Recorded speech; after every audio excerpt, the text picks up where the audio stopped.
The following program deals with a controversial subject. The theories expressed are not the only possible interpretation.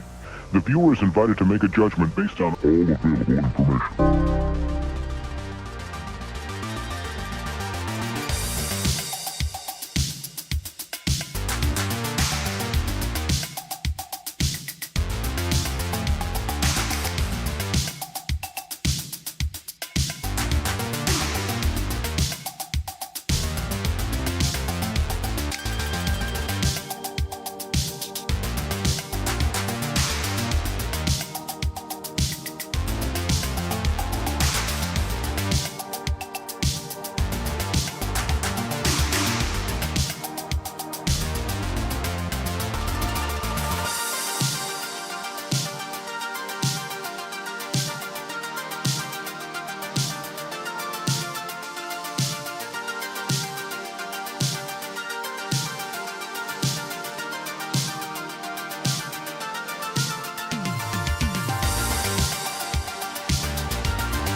the top talents in the comic book business are here to tell everything they know.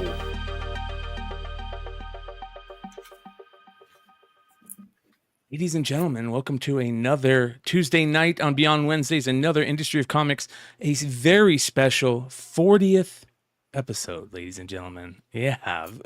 And a special 4-0, a very special guest. This is going to be a good episode. I have a really good feeling about this. It's going to be. Yeah. So a lot of people have been waiting for this. I think that I've had probably 10 people over the last week ask me if John was gonna come on, and so they're pretty stoked about it. And I know they want to definitely hear some really good stories about NYCC. So we'll get into that. We got a lot of stuff to talk about, but also a very somber anniversary today, Dennis. Yeah, so I wanted to bring this up because we're coming into the holiday seasons, and there's a lot of people out there. Every year there's people hurting.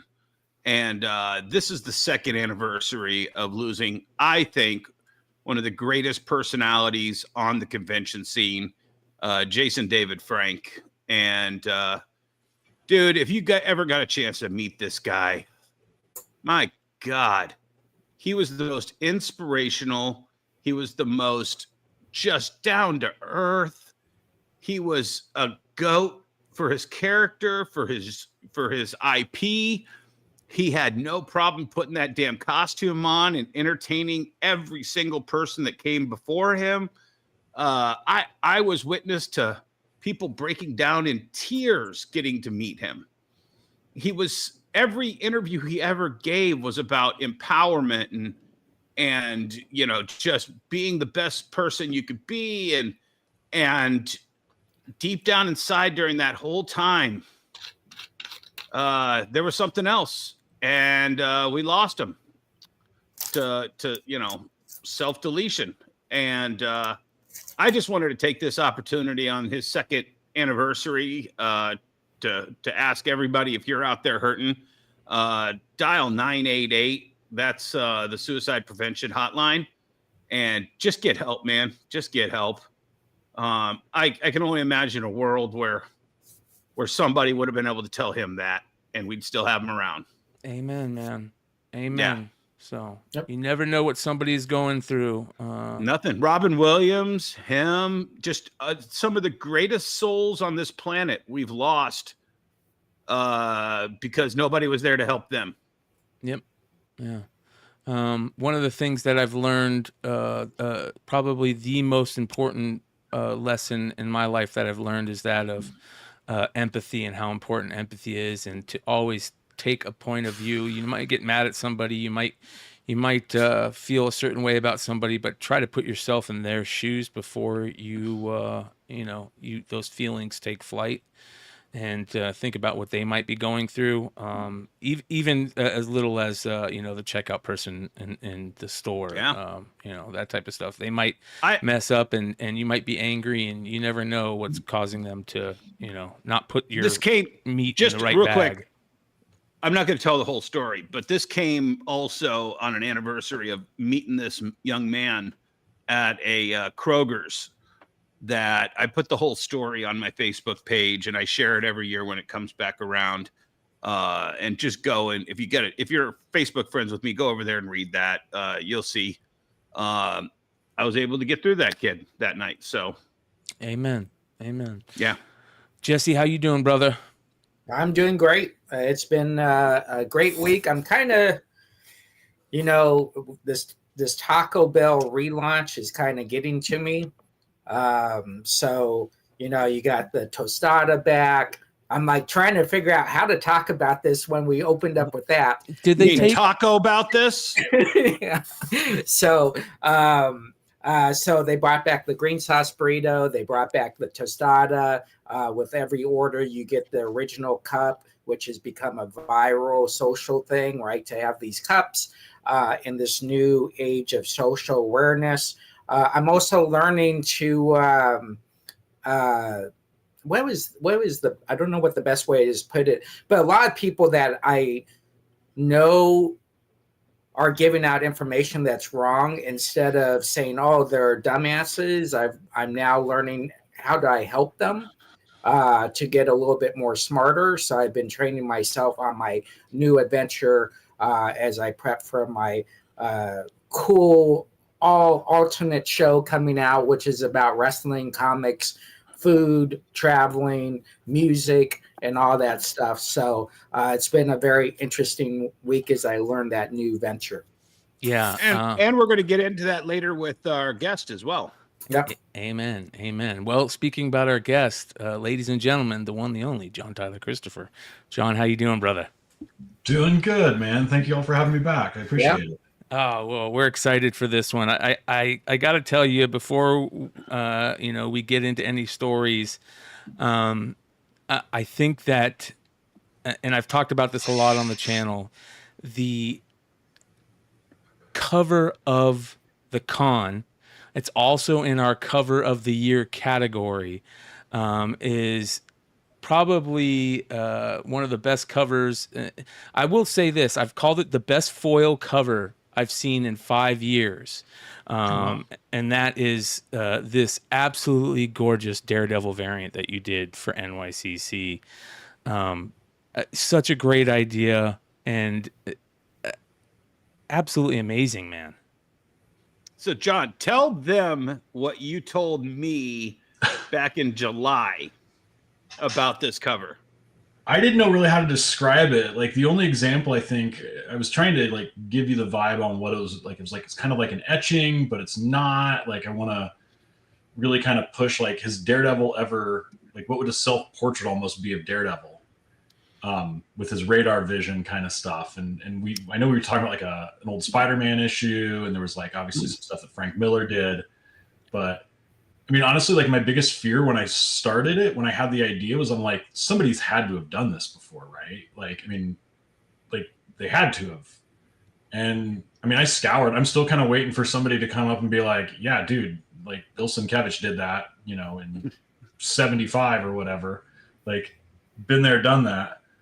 But no, man, it's a lot of fun. I mean, like, I think the last time I was on the show, we actually talked about how it's like I want to reinvent myself. Like, I want to like explore new techniques and new styles. Like it was awesome being the action figure guy. It's fun being the negative space guy, but like I want to be more than that, obviously. And I want to like broaden my horizons.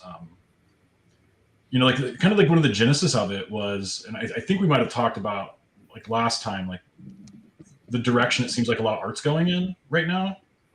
Like I've noticed like, we kind of went through like that art germ era where like you had a lot of like this like Asian inspired, like beautiful, like highly rendered, highly like detailed art. And it was just incredible.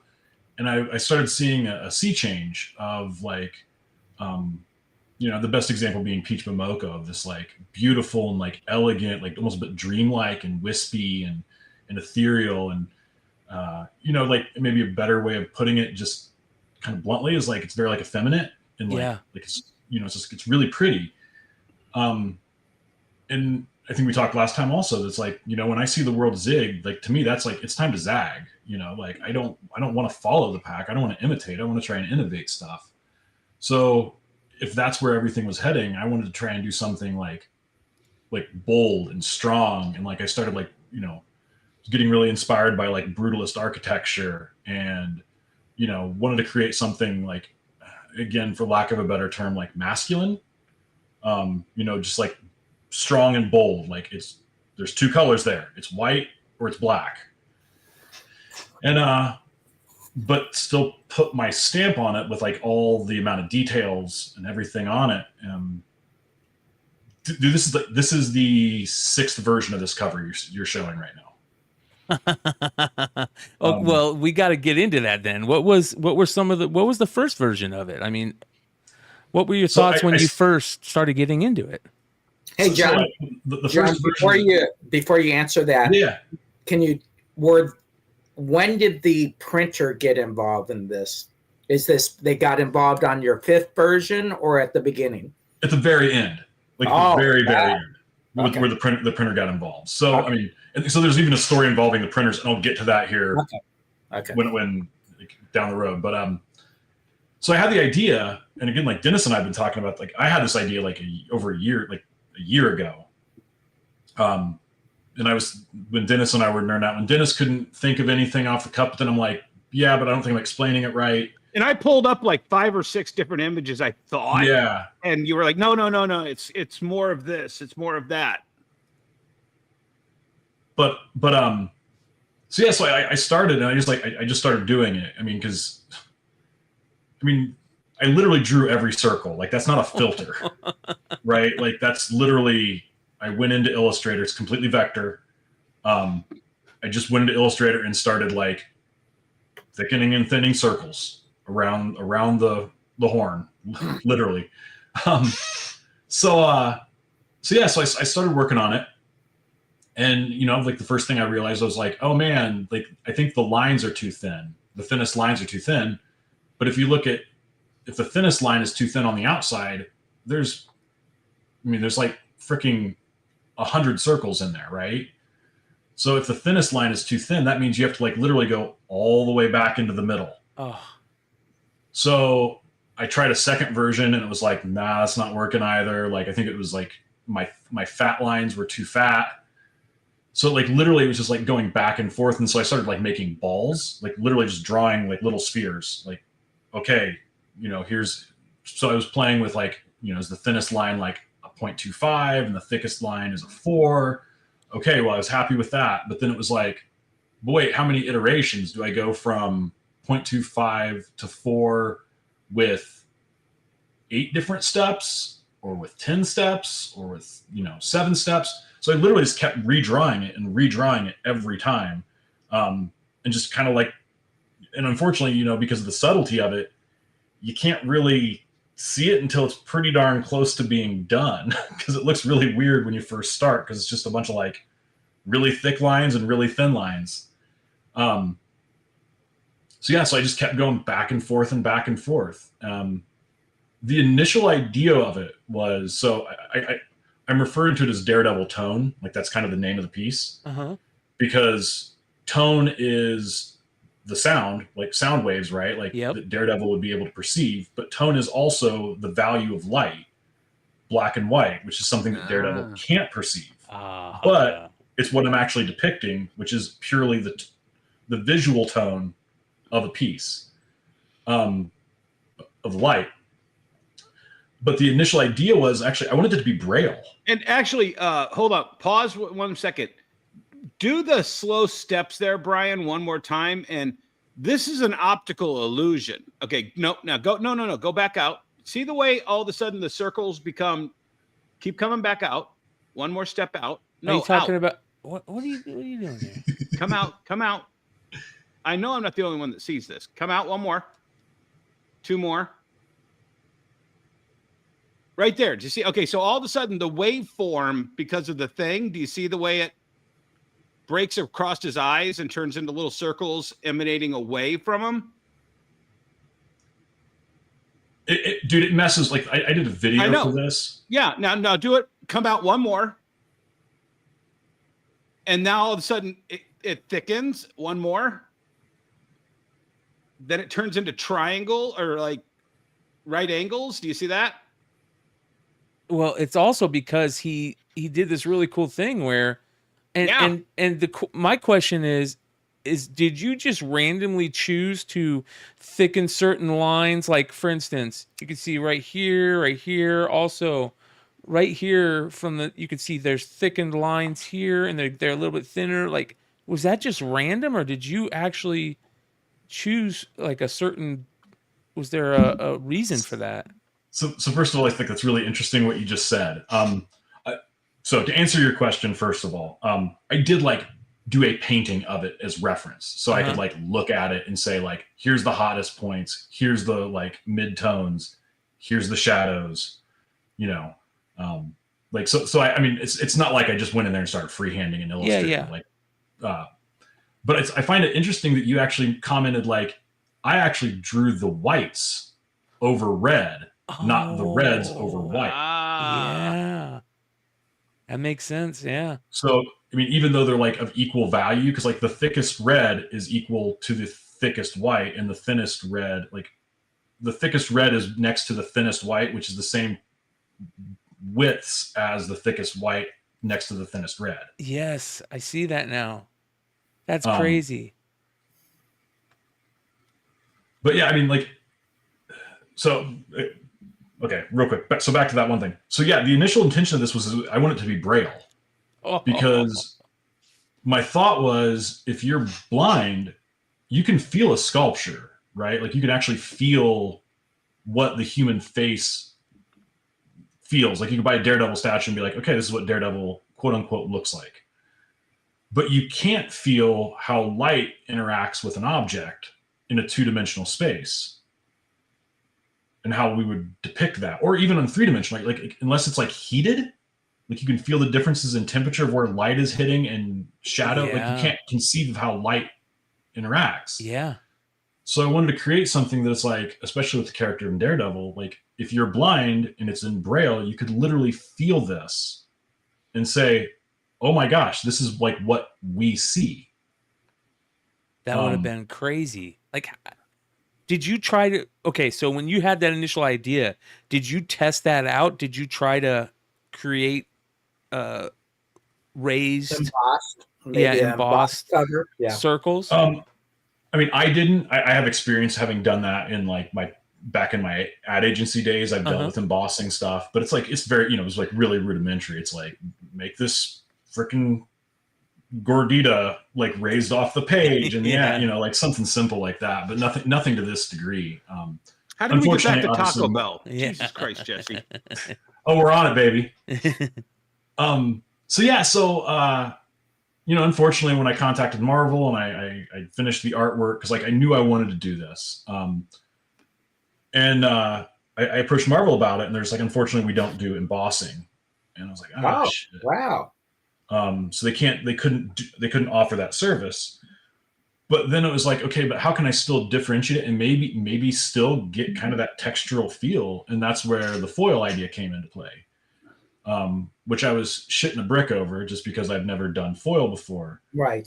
And, like, dude, I'm a 90s kid, right? Like, I mean, and you guys, I know you guys are all like, you guys know the industry inside and out, obviously. But as a 90s kid, like as an artist, like I never wanted to just do foil for the sake of doing foil. It's like, okay, I did a foil Boba Fett of my negative space Boba Fett. Like it'll be cool, but like I want to do something special with it, not just slap foil on it. Hell yeah. And so with a piece like this, the big hook was the white is all matte, but the red is foil. Right. And you can feel the difference. Like there is a textural, like, one is a little like more tacky than the foil's a little more smooth. So it doesn't do it to the extent that I wished it would have, but it still has that vibe. And, again, I was like shitting a brick, man, because not having done foil and also like, is foil going to work on this? Like how fine of a detail can we get this white, or is it going to kind of bleed together and get muddy? And all credit goes to Marvel, man. My guy, Dan Petraglia at Marvel, who's in charge of all the variants and the exclusives, man, he held my hand. Like he was on the phone with me, like with videos of like, here's what foils we do have. Here's what it could look like. When it finally came in, he's like, hey, I got an advanced copy. So you can see in case you want to cancel this. Cause like, foils are no joke also when it comes to your upfront costs. Like it's not, it's not cheap cheddar, dude.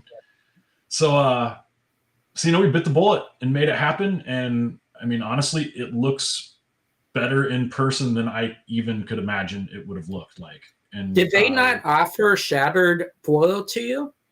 Excuse me? Did they offer you shattered foil at all? I'm going to be bluntly honest. I do not know what shattered foil is.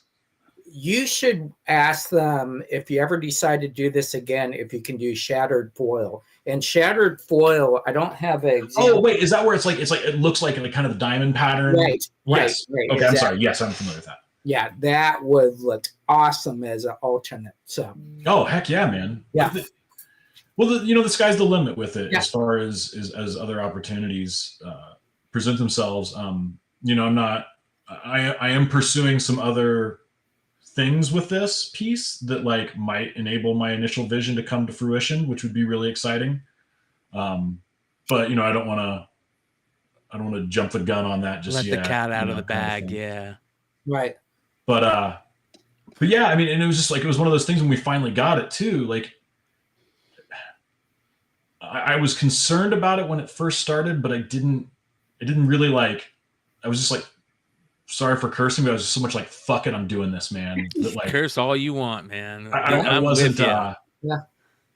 I wasn't thinking so far in advance, but like, I mean, all my exclusives we do through our store, my website, and we post, on social media and blah, blah, blah. And like, I'm looking at this thing and I'm like, it looks like ass online. Like, because to what we were just talking about, where it's like, you're seeing these like ripple effects and these waves, like you're not getting the whole picture of the intricacies of the detail. I mean, even this being a rasterized image that's being zoomed in on, like you're seeing like the anti-aliasing, and you're seeing like it's not crisp.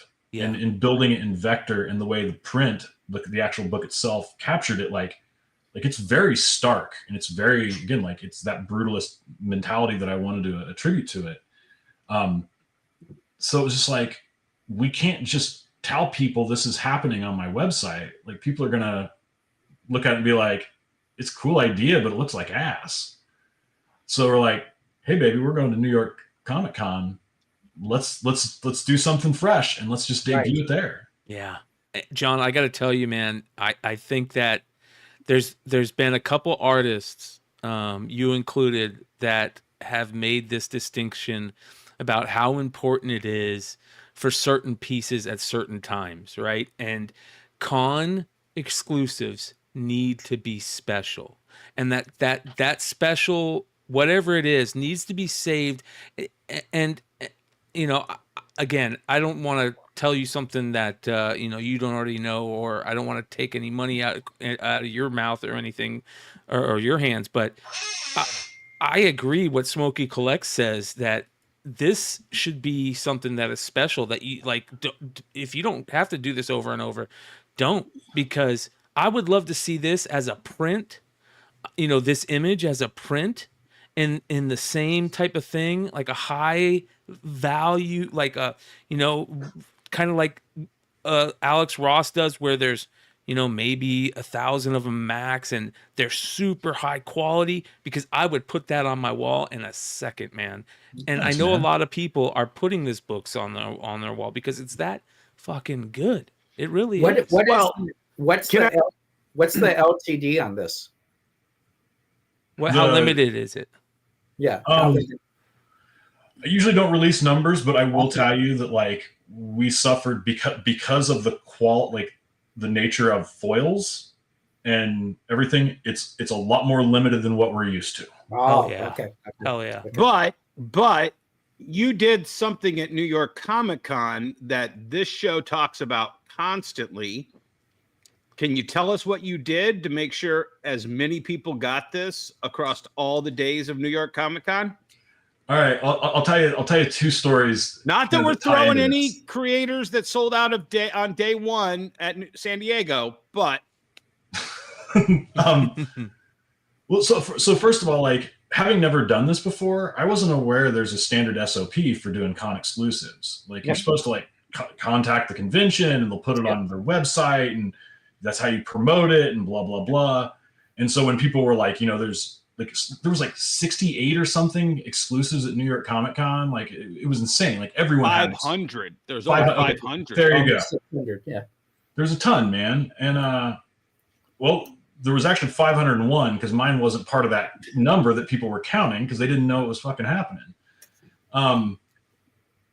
So yeah, I just like posted on my site, and I was like, hey, we're gonna have this, like, to my fans out there that aren't attending New York, like, you're gonna be able to get a copy. It's gonna be on my website at some point. We've got some things brewing I don't want to discuss right now, but like, I think it's gonna be worth the wait if it all happens when we decide to drop it on my site.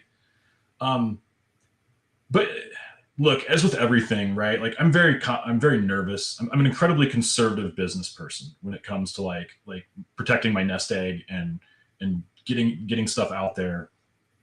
So I'm like, I didn't know how this was going to go, man. Like, you never, like, again, I remember when I first was trying to hype up negative space to people. I remember when I was doing action figures, everyone, like, I was getting like 3 emails a day from different, like, vendors and different companies and different comic book companies being like, hey, would you mind doing a series of action figure covers for us? And I'm like, I can't do that. I have a special relationship with my man, George Balliard at Marvel, who's one of my best friends. He, you know, like, I'm not going to betray him and what he's done. But I got this crazy thing called negative space that I've been doing for years. I'd be happy to do a negative space for you because, like, I'm kind of wanting to maybe try and get this off the ground. And not one person took me up on it. Like, Wow. no one would. And it was like, okay, cool. Like, people aren't interested in negative space. Well, then negative space kind of became a thing. And, you know, every once in a while, I'm kind of like, hey, I've got some crazy ideas, people. And, like, anytime anyone asks me to do something, I'm always pitching crazy new stuff, and no one has ever taken me up on it. Like, never, not one time. So kind of looping back, sorry, little tangent there. So I didn't know how this was going to go. So I brought a very limited number to New York Comic Con. And our mentality was, when we were looking at it, my wife was like, you need to bring a lot more. You know, we're going to sell out. I'm like, well, that wouldn't be cool at all. So how does this sound? We're only going to bring a portion of what we bring each day to the show. And I'll have that box and we'll sell it. And when we sell out for the day, we'll just, hey man, there's going to be more tomorrow. So there's and how much were always you gonna be charging more a the piece? next. What's that? How much were you charging a piece? $30. Yep. So, you know, like, the first day there's like a line, which was pretty cool, waiting at my desk. And, you know, we sold out in, I mean, I think people had to walk away without a book. Let's put it that way. Like, by the time the line was over. And that made me feel like really shitty that people were waiting in line. But yeah, every day it was just like, and I think that's how I want to move forward with this. If I do any more con exclusives, is like, you know, I don't know if the morning is how, like, and this is a question for you guys, like, is morning the time to do it? Like, first come, first serve? Or do I say, I will start selling this at 2 p.m. on the show? Because I felt really bad for all the people. Like, dude, there were people that had camped out. Okay, so this is exactly what I said on the show the Tuesday after New York Comic Con. And I'll just throw this idea out there for you. I hate when someone has to wait in line, and let's just say you're doing 100 a day, and you're person number 101. And it's even worse when you're person 100 and then somebody tries to get into a line. Oh, it's my best friend. Yeah. He's holding my Hey, spot. my Johnny, spot how for me. you doing? Haven't seen you in a while. Yeah. Think about this idea. When you know you're going to do X on the first day and X on the second day and X on the third day, you create a ticket. Yeah. Okay. And I was going to say the same thing. And you have somebody, one of your helpers, one of your daughters, one of your wife, one of your helpers at the booth, and you just go down. Are you in line for JTC? All right, here's one. Are you in line? It's like number two? Deli tickets, basically. Deli Like an tickets. IOU And then card. here- John, do you remember, real quick? And then hold on. And then don't worry, all 100 of you are getting it. Go enjoy the show. Go get somebody else's exclusive. Right. Come back between now and 12 o'clock or 1 o'clock or 2 o'clock, whatever time set you put on there, and go enjoy the show. Go get in Peach Momoko's line. You don't have to sacrifice, your love of my art to not get into a fight over the Peach Momoko line. We have to give credit where There's something credit about that is I want due. to talk about, so don't just We got to give credit where credit is due on that, Dennis. What? Yeah. We got to give credit where credit is due on this. Who came up with that idea? Well, the ticket idea was great George Perez.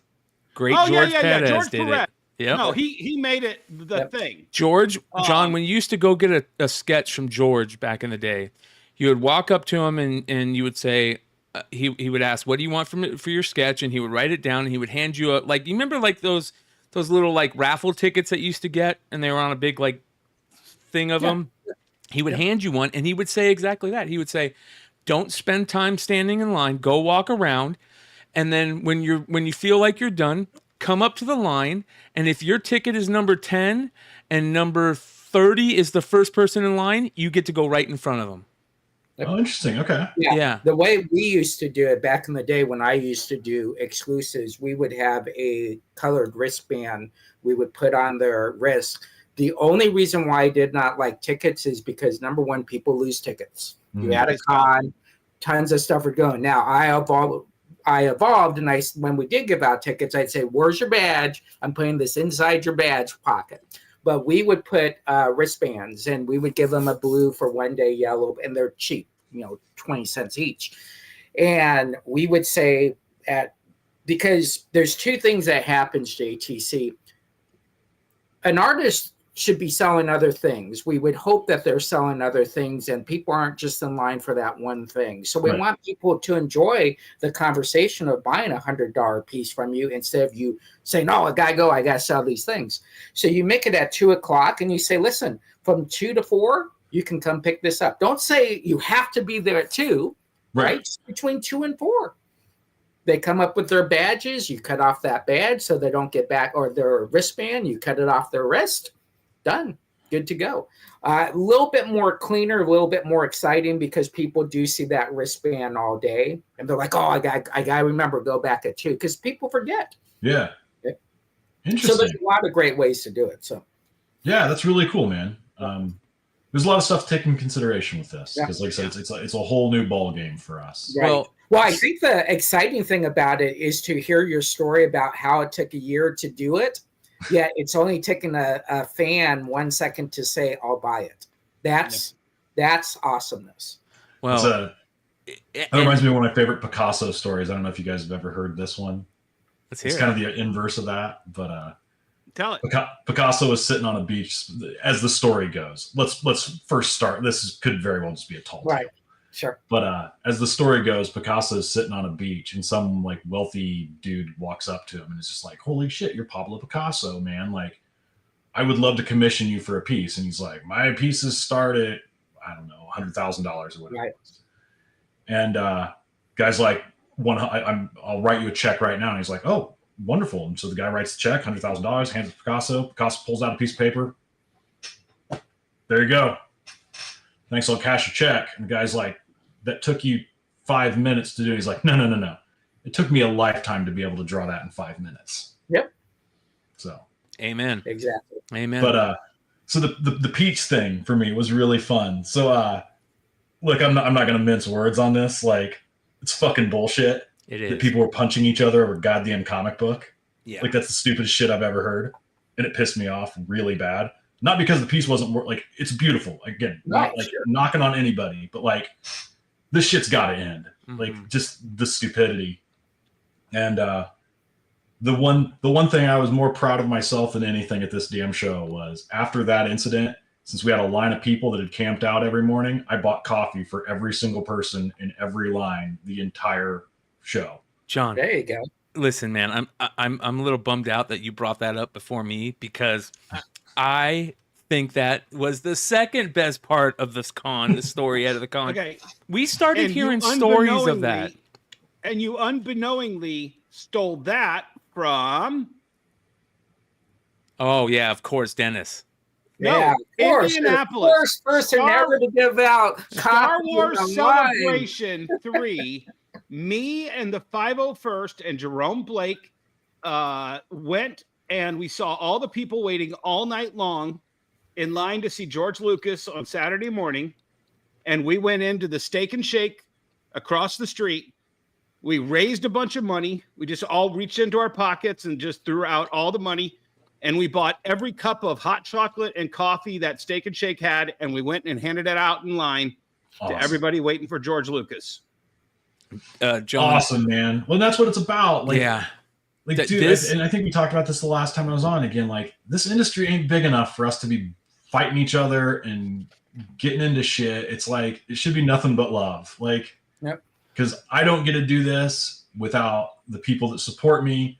You know, like I'm part of a group of people and creators that like can help bring people to these shows. The shows, that is something else I have to give credit to, man, is the staff at New York Comic Con that they had at my booth to manage the line was one of the most professional, like amazing groups of people I've ever dealt with at a show. I mean, these people were so on point.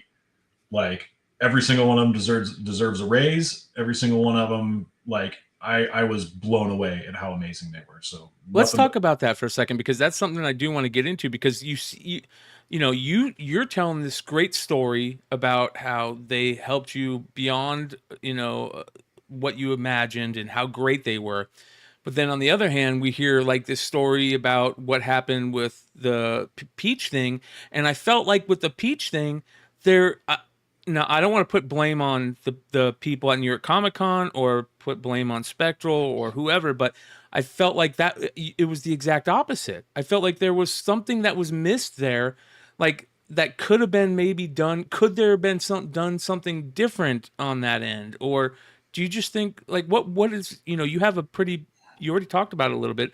What were your thoughts on that whole thing? Do you think it could have been done better? Do you think it's just the ridiculous and rudeness of people right now? Yeah, I mean, I attribute to a couple different things. Like, could it have been done better? Maybe. Like, but I mean, also when you have that level of, like, let's just be bluntly honest. Like, my line wasn't shit compared to what they had for that piece. I mean, that was like an event. It's crazy.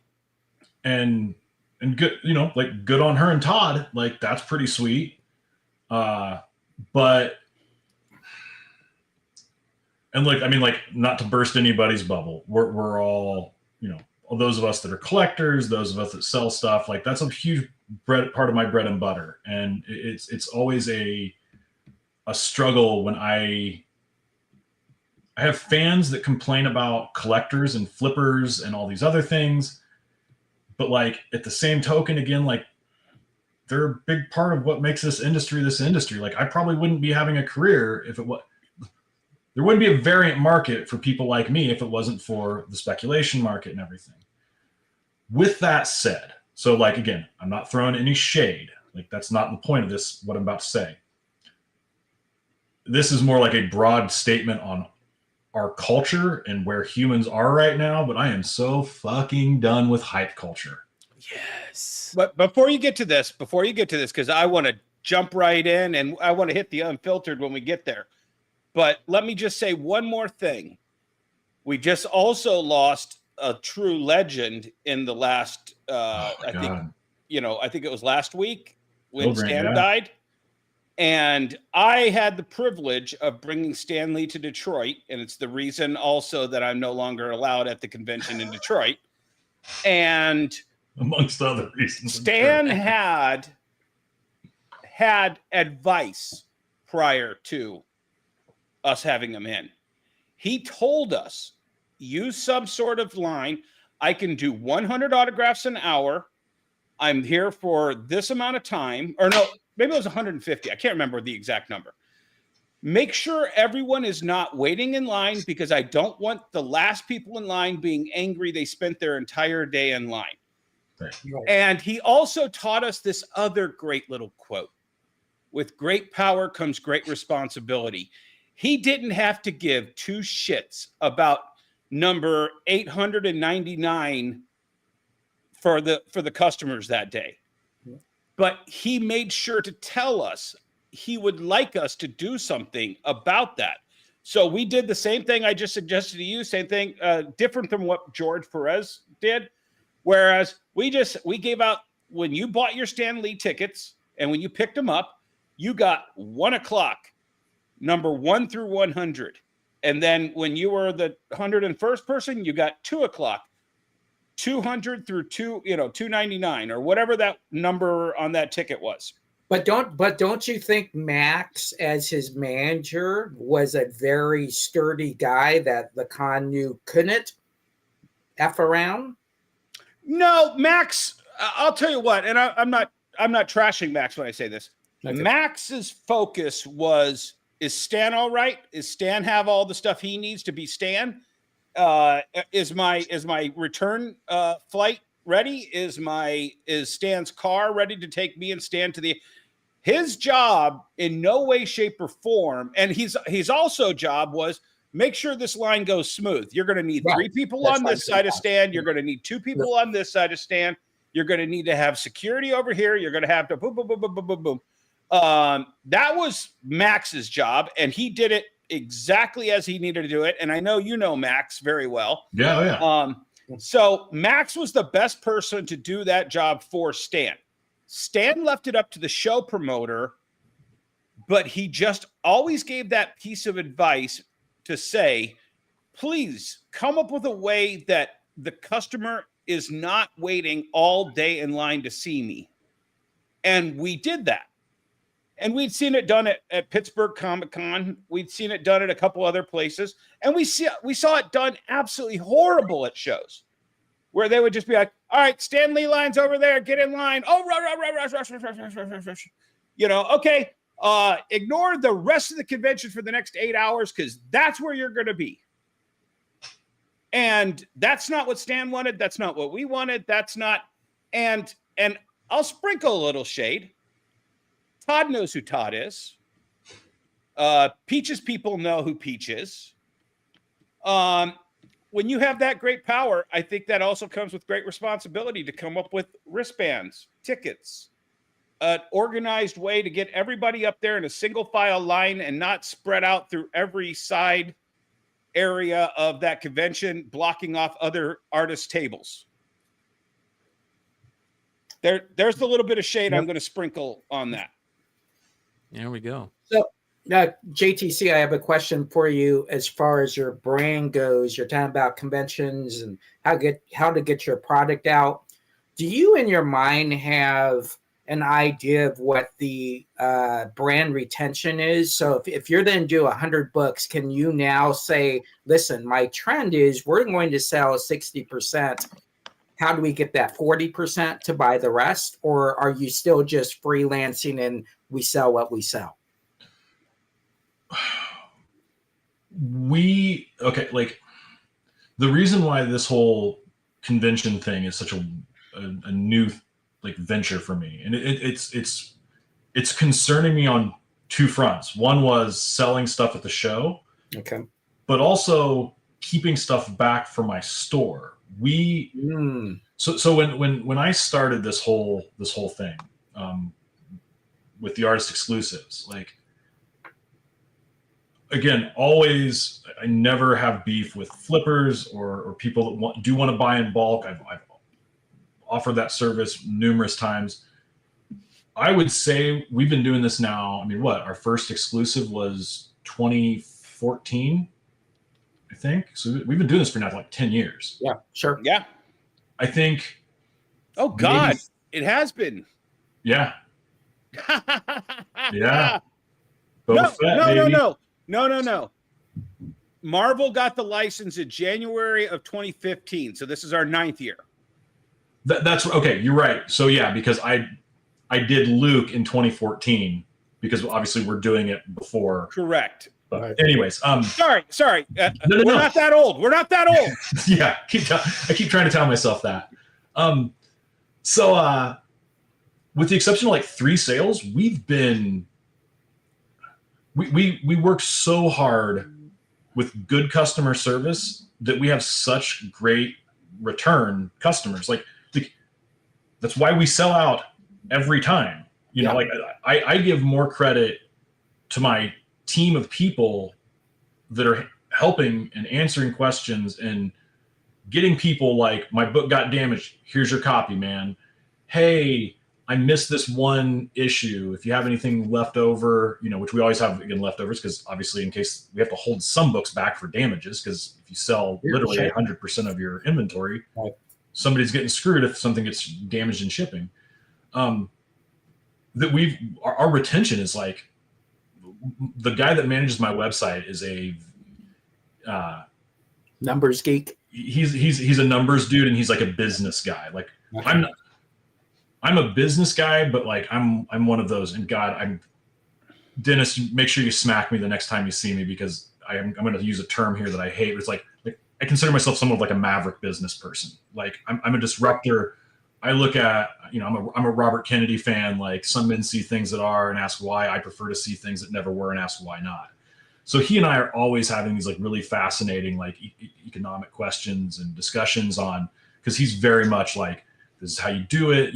His background is like he's managing like $1 million campaigns and working with me, which sweet. Right.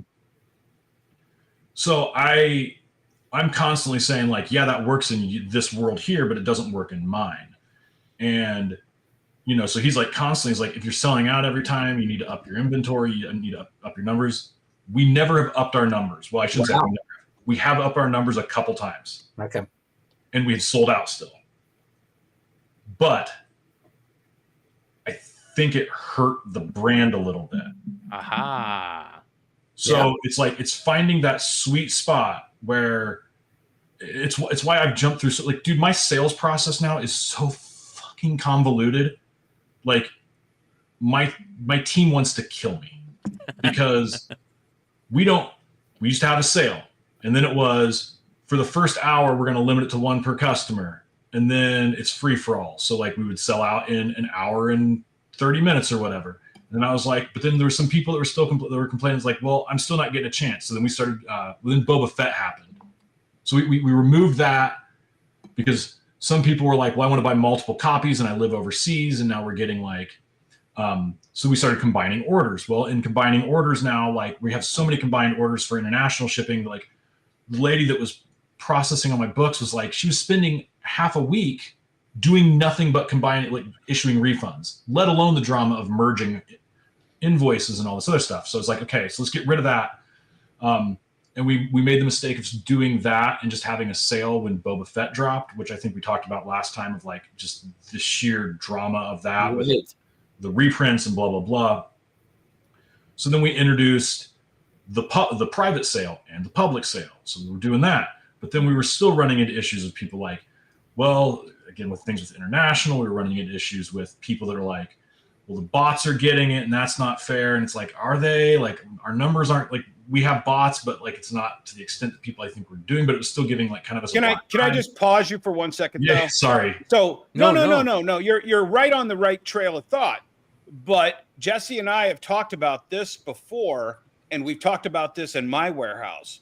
There is a certain level of customer that's never happy. And when you start going on level after level after level to hit that happiness, you start pulling customer service from the customers that don't require that. So you're on the right path. You just need, and I know you, and you are just such a pleaser when it comes to this. There's a certain point where you have to draw that line and just go, I'm sorry, there's no way we're going to be able to fix this. Yeah. It would pull too many resources away from the other 95% of the customers that aren't requiring this level of handling. Yeah, well, and we're starting to reach that point. I'm just trying to put that out there, that there's no shame in that. Yeah, because it's frustrating. Even at a certain point, you have to say, I'm sorry, ma'am, I have to call the police if you don't leave. Right. Nobody can get their Big Mac, Right. Well, and like, so we're now doing like, we have the pre-sale, we then have a private sale, we have the normal sale, and there's all these things like to try and accommodate and get my numbers exactly right and to figure everything out. And it's just like, there's coming the stress that's in putting on my business, right, is like, I'm not sure if it's one of those weird things where, because like I'm the guy, the way I work is like I kill myself for my clients. Yep. Like I just finished a run where I was working from 7:30 in the morning till 4:30 in the morning for a month and a half straight, 7 days a week. If I got 3 hours, those were my nights that I slept. There were all-nighters involved in that. I have no problem asking myself of that, because that's to me what my clients deserve. That's what I want to present myself as a professional. As a business owner, though, I have to legitimately ask, what is fair for me to ask of the people that work for me? And it's a far different situation because I'm looking at it like this needs to get done. These people have been gracious enough to pay for us for my art. I'm still in awe of that.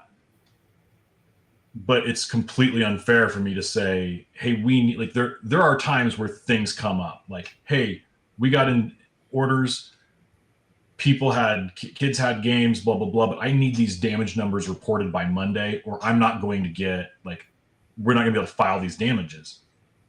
I need you to come in on Saturday. Like, I can't avoid that. You know, we have to make this sacrifice. But that's a card you can only play very rarely. And that's not fair to ask that of the people that are like, I can ask that of myself, but I can't ask that of other people. Right. So I know that was a big roundabout way, but like, that's how we kind of try and manage the numbers. Right. And we're trying to figure out exactly. Well, let me ask you this. And this has been a trend. I come from the corporate world, and I've seen this trend start to hit in the comic book world. Now, this is back channel stuff. A lot of companies are now, what they're doing is they're saying, we're then print to order. So we're then put our pre-orders up for a month or 3 weeks or 2 weeks or whatever it is. And that pre-order number is the number, right? So you have 2,300 people order the book. You know you have to make 2,300 copies right off the bat.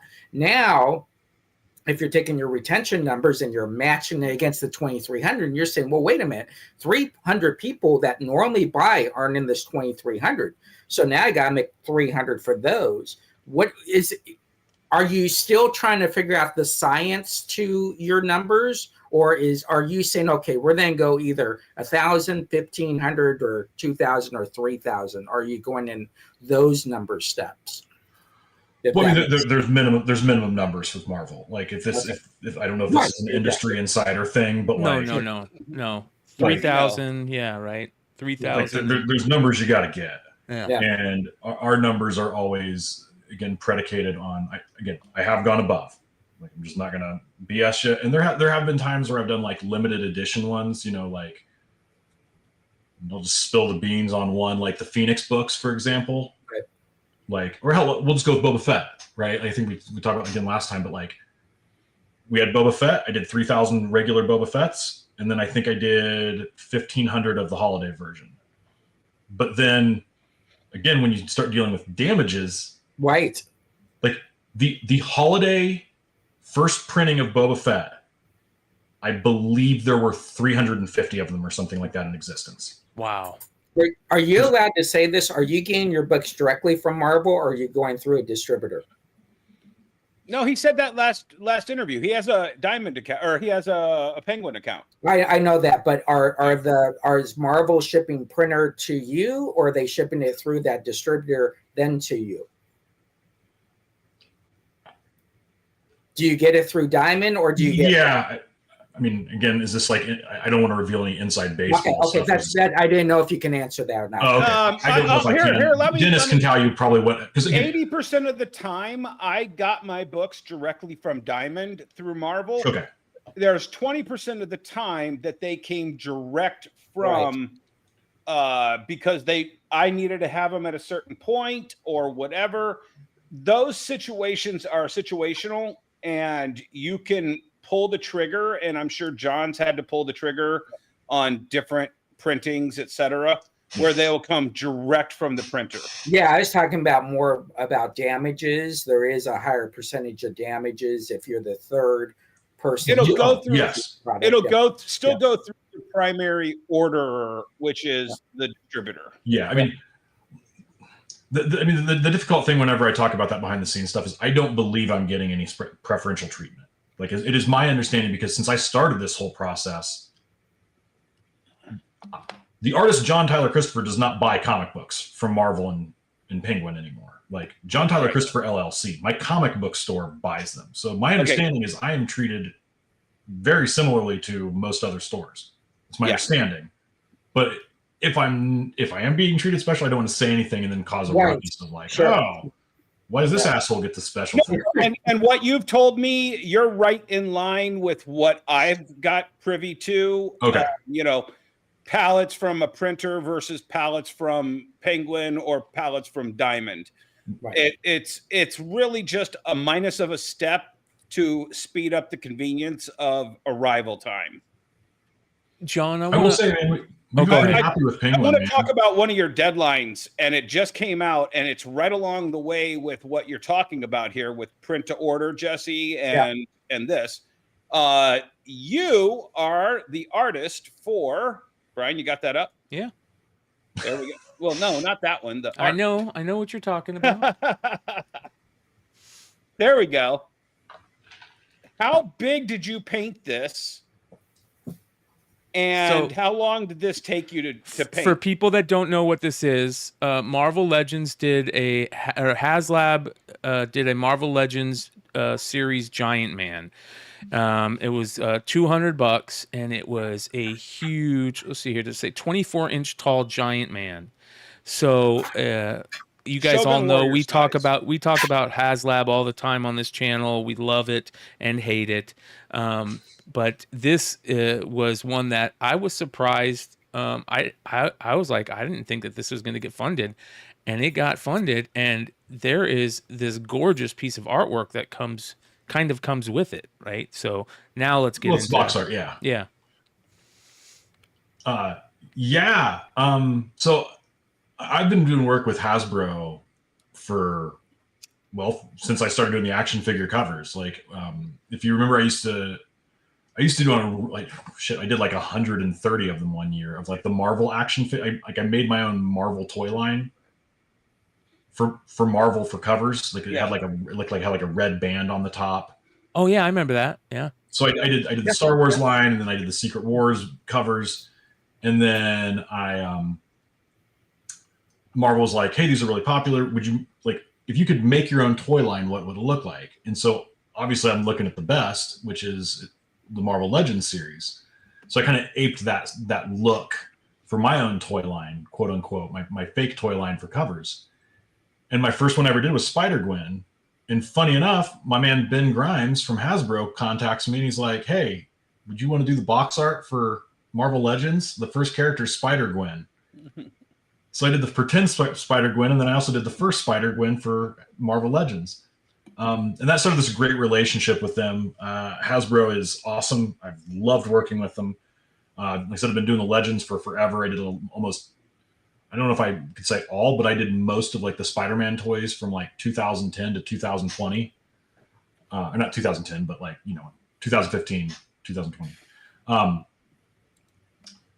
eventually I got asked to do Galactus, the HasLab Galactus one, which was insane. It was the largest painting I've ever made in my life. And along came this guy eventually, and they said, hey, do you want to do the Giant Man box art? Right. And I said, hell yeah. And it was huge again, and it was so much fun. How much research do you do when you're doing Silver Age characters to keep it true to form, costumes and all that stuff? Well, that's actually interesting. That's a great question. Not as much as you'd think, because when I first started working with Hasbro, I made that mistake. I put on my comic book nerd hat, and I quickly realized that's not like okay, my original Hulk in this painting, like I literally painted comic book Hulk. Well, they were just about to launch a new version of the Hulk that was like a retro line where he had like the swoopy bangs and like the more like, Lou Ferrigno hair. And so they requested that. So like technically when I draw Marvel Legends toy, like box art and figures, I don't draw the comic book character. I draw the toy. Like if you look at Hank, right? Like you could debate, if you're a comic book fan, that those black lines are like actually part of the uniform. Yeah. Toy, they're straps on the figure. If you go back and look at the toy, like it's specifically a separate piece. Yeah. So when I rendered it, it's like, well, because I can render it, I don't have to make it so thick. So I decided to make it like thin leather. but I intentionally try to paint the toy in the Marvel universe, if that makes sense. Like, what if that's actually what the real toy looks like? That's why Captain America has like the shoulder straps on it, because that's what the figure they were wanting to market with it had. Shout out, rest in peace to the great John Cassaday, and it's got the John Cassaday. God, that would hit me hard too, man. Oh man, I know, I'm with you. A lot of us are. This is anytime I see this Captain America with the the little scales, I immediately think of John Cassaday. Yeah, he was the man, dude. So how long did it take you to paint this? It probably took me like 2 or 3 weeks. Yeah. Total. I mean, like just really getting in there. So this is one of those, when we talked earlier about like wanting to reinvent myself, Galactus was the first of like going back in time. Again, I apologize. I think we talked about this last time, but like when I broke into comics, I really focused on trying to create a brand of like, this is what John Tyler Christopher art looks like, which I attempted to create this like hybrid amalgamation of it's inked and it's penciled, but it's also painted. So it's like, it's like a unique, it's like a different way of coloring comics basically. And that was awesome, but I hadn't painted quote unquote in years. And so when I'm giving opportunities like this and with Galactus and now some of the other projects I'm now currently doing, it's getting back into that like, hey, I'm not going to color dark blue, medium blue, light blue, and then add some like ruse layers and purples like I would in a painting, but still it's like comic book coloring, but then with painting sensibilities. I just started painting this bad boy, right? Like it was just like, I think he needs more yellows in this highlight here and more purples in the shadows, like, and painting with those. I was picking colors and just painting with them instead of coloring it digitally and letting the computer do all the work, if that makes sense. Like this was me just like that, that purpley color of red right underneath his chest. Like I just picked that color and started running with it. And I'm like, that's the wrong color, so let's gray it out a bit. Let's add some more greens in here and blah, blah, blah. And it was really fun, man, because like I said, like I don't get to do that much. And now I'm doing it more often because I'm doing a lot of pieces like this. When you say it's the largest piece that you've done, how large? Oh, man. Galactus was the biggest. Galactus was like 36 inches tall by something. And I would open it up, but I'm nervous. Literally, the file is so big, I'm nervous it would crash my system and maybe cut us out. Right. I mean, the Giant Man toy is 24 inches. Yep. Right. So, I mean, projects like this, I paint to scale. So it's probably damn near 30 inches tall. Wow. Painting. Yeah. Unreal. So it's almost a 3 foot tall painting when you print it out. But what was funny about this, when you mentioned that you were like curious about it, like Galactus, I think, man, he met his goal like in no time flat. Yes. Right. Yeah. Right. But Giant Man, it was like, oh God, like I don't think he's gonna make it. And even internally, we were like, I don't know if he's gonna make it, Well, and right before this was the Ghost Rider one that whiffed and failed. Right. Yeah, so there's the Galactus one. And the Galactus one was fun because I also got to do the side art too. I was able to do this like Kirby inspired design. And both Galactus and Giant Man also, on the back of the box, is a scene that you can literally set your Galactus figure in front of. Oh, that's cool. Yeah. So with Galactus, it's his ship and this like planet. And with Giant Man, it's literally the street that he's like, the idea, and this was Ben's idea from Hasbro, the guys who runs the Marvel Legends stuff. He's like, we want a parade in the front, but the back of the Giant Man box is the battle that they just walked away from. So it's literally the same street, but it's just like littered with Ultron bots just destroyed everywhere, which was part of their marketing campaign. Right, sure. For the project, which was really dope. It's the old, it's the old cereal box advertisement, right? 100%, man. Yep, yes. You turn around the box and you're eating your cereal looking at the back of the box. I mean, crazy advertising, marketing. Very, very good there.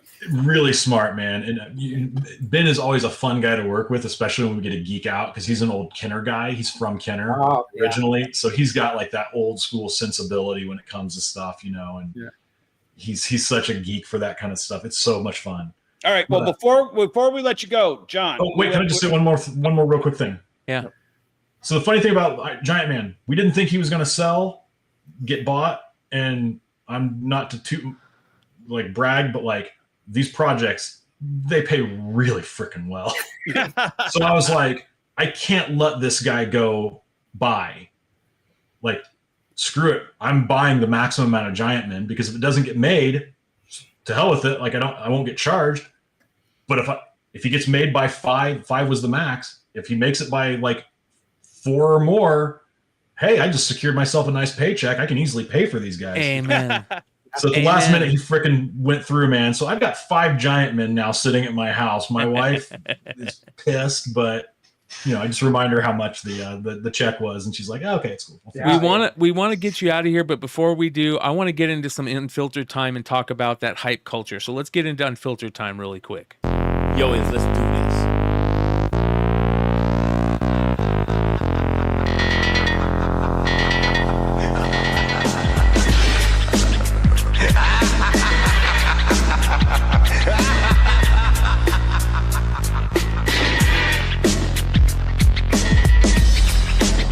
Valuable commodity I know of is information. Wouldn't you agree? All right. We are back.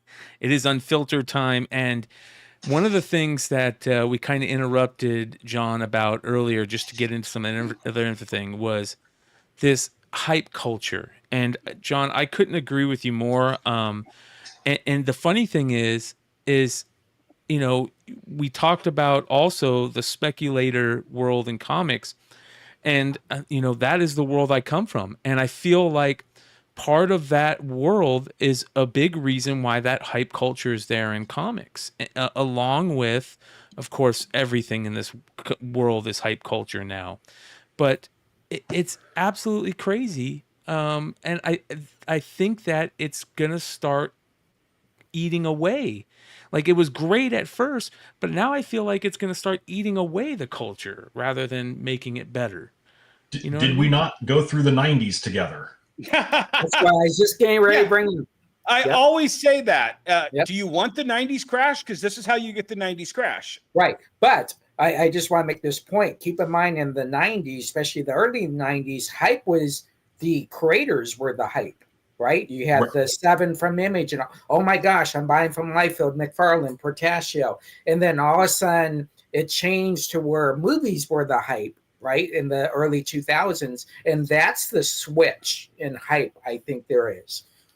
I just think everything, like, this is not a comic book thing. This is not exclusive to comic books. No, right? it's like, not. I mean, for God's sakes, our entire economy is now predicated on like people buying into a company that doesn't actually manufacture products. And like, what the hell ever happened to like buying shit? Yeah. Yeah, but Jesse, you're the hype man. You got Buc-ee's, you got Spam, you got, you know. well, I think that's a different type of hype. Look, Taco hype Bell. is cool. Yeah. I get excited about things. I love getting excited about stuff. Yeah. I'm just trying to say, like, I remember when, and this is like video game talk here, man. Like, I remember when Tomb Raider came out, and Square Enix, it was like the 6th best-selling game of the year, and they were so disappointed because it went under expectations. Right. And I'm like, then your if the 6th best-selling game of the year doesn't sell enough for your expectations, that's not the game's problem or the developer's problem or the customer's problem or the fan's problem. That's you getting too caught up in what your hype, your own the corporate hype, you know, of it. The number of movies that come out that are like, you know, I'll go watch, I'll be like, that was a really good movie. And everyone's like, that movie sucked. And it's like, no, you were just thinking it was going to be the second coming. Right. And it, I'm guilty of that. But you know what? I actually bit the bullet. I never rented a theater for my staff and customers for a DC movie. And then I was like, I'm going to do it for The Flash. Flashpoint with Keaton. I'm like, how can we not love this movie? And we all loved it, and it was gone in a heartbeat. Everyone hated it. I'm like, how? We live in a world where everything either has to be the greatest or the worst. Nothing can just be like, that was cool. That was a solid B plus. Yeah. That's a great point. Yeah. Beetlejuice. My daughter and I went to go see it. She's a huge Beetlejuice fan. I love Beetlejuice. We went to go see it, and we're like, yeah, that was pretty good. I mean, I don't know why this happened or that happened, but it's not as good as the original, but it's a damn good follow-up. There you go, man. Yeah. Do you think that that's one of the reasons I'm a big horror movie fan, and I also love the horror industry, because horror movies are these things that it is somewhat cyclical because it does eventually build to a breaking point. But it's amazing to me after all these years, industry people are always shocked by horror movies because they're like, oh, this Marvel movie didn't perform. It made how many $1 billion? It did good. Right. Or, when people are like, this industry's dead, or this thing is dead, this game is dead. And it's like, no, it's doing just fine. It wasn't the biggest thing ever, but it was good. And horror movies constantly overperform because no one has expectations of them. Tell me if you agree or disagree with this statement. How many people in Hollywood were like, what the hell is a Terrifier 3? Why did it beat all of our horror movies? When did the other two come out? Yeah, and Hollywood is just figuring out Terrifier 3 was fan favorite. Yeah.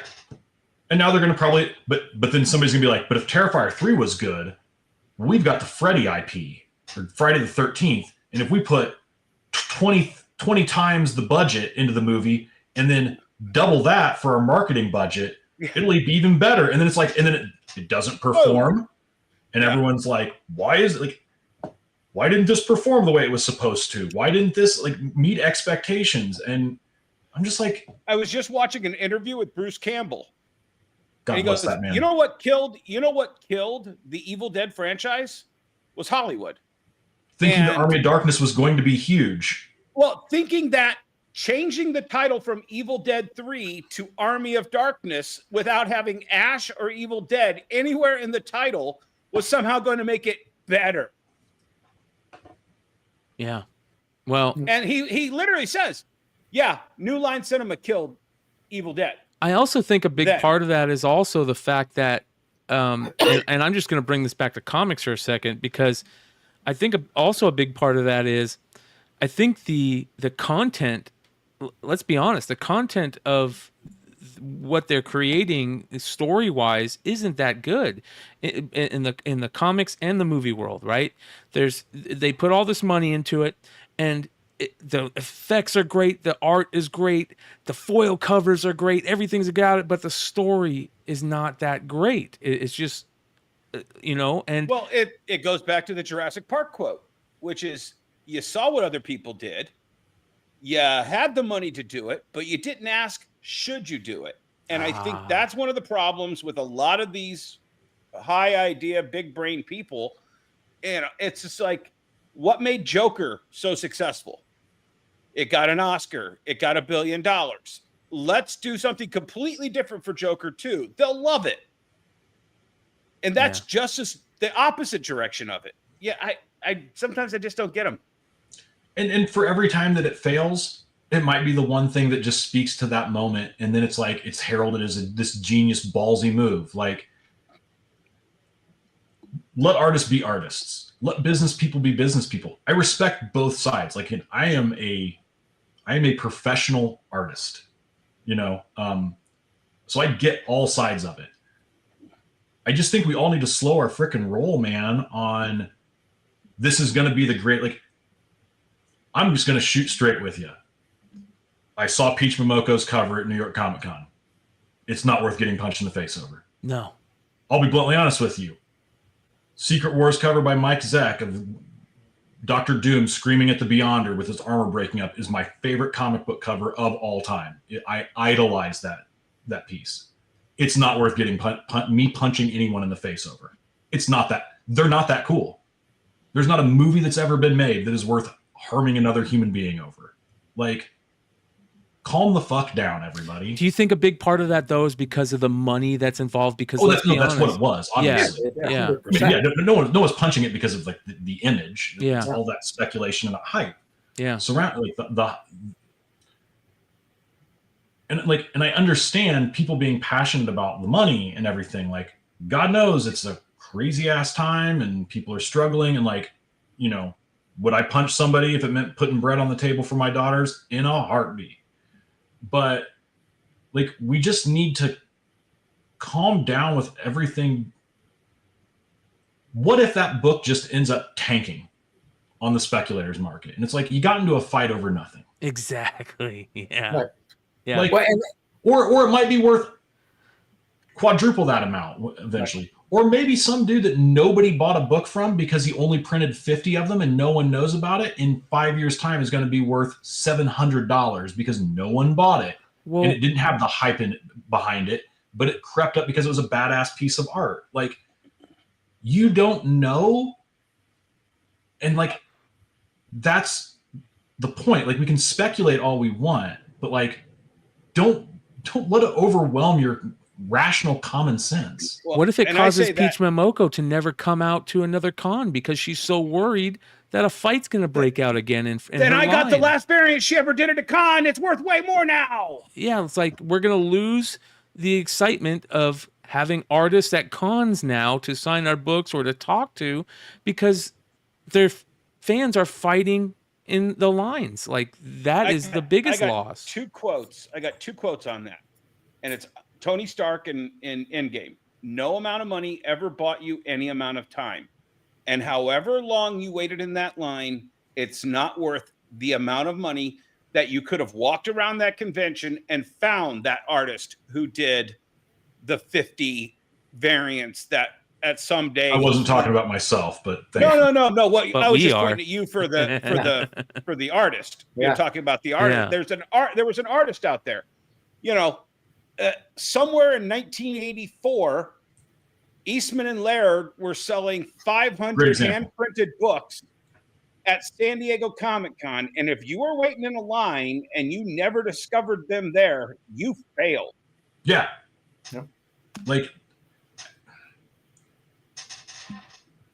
we've talked about this before.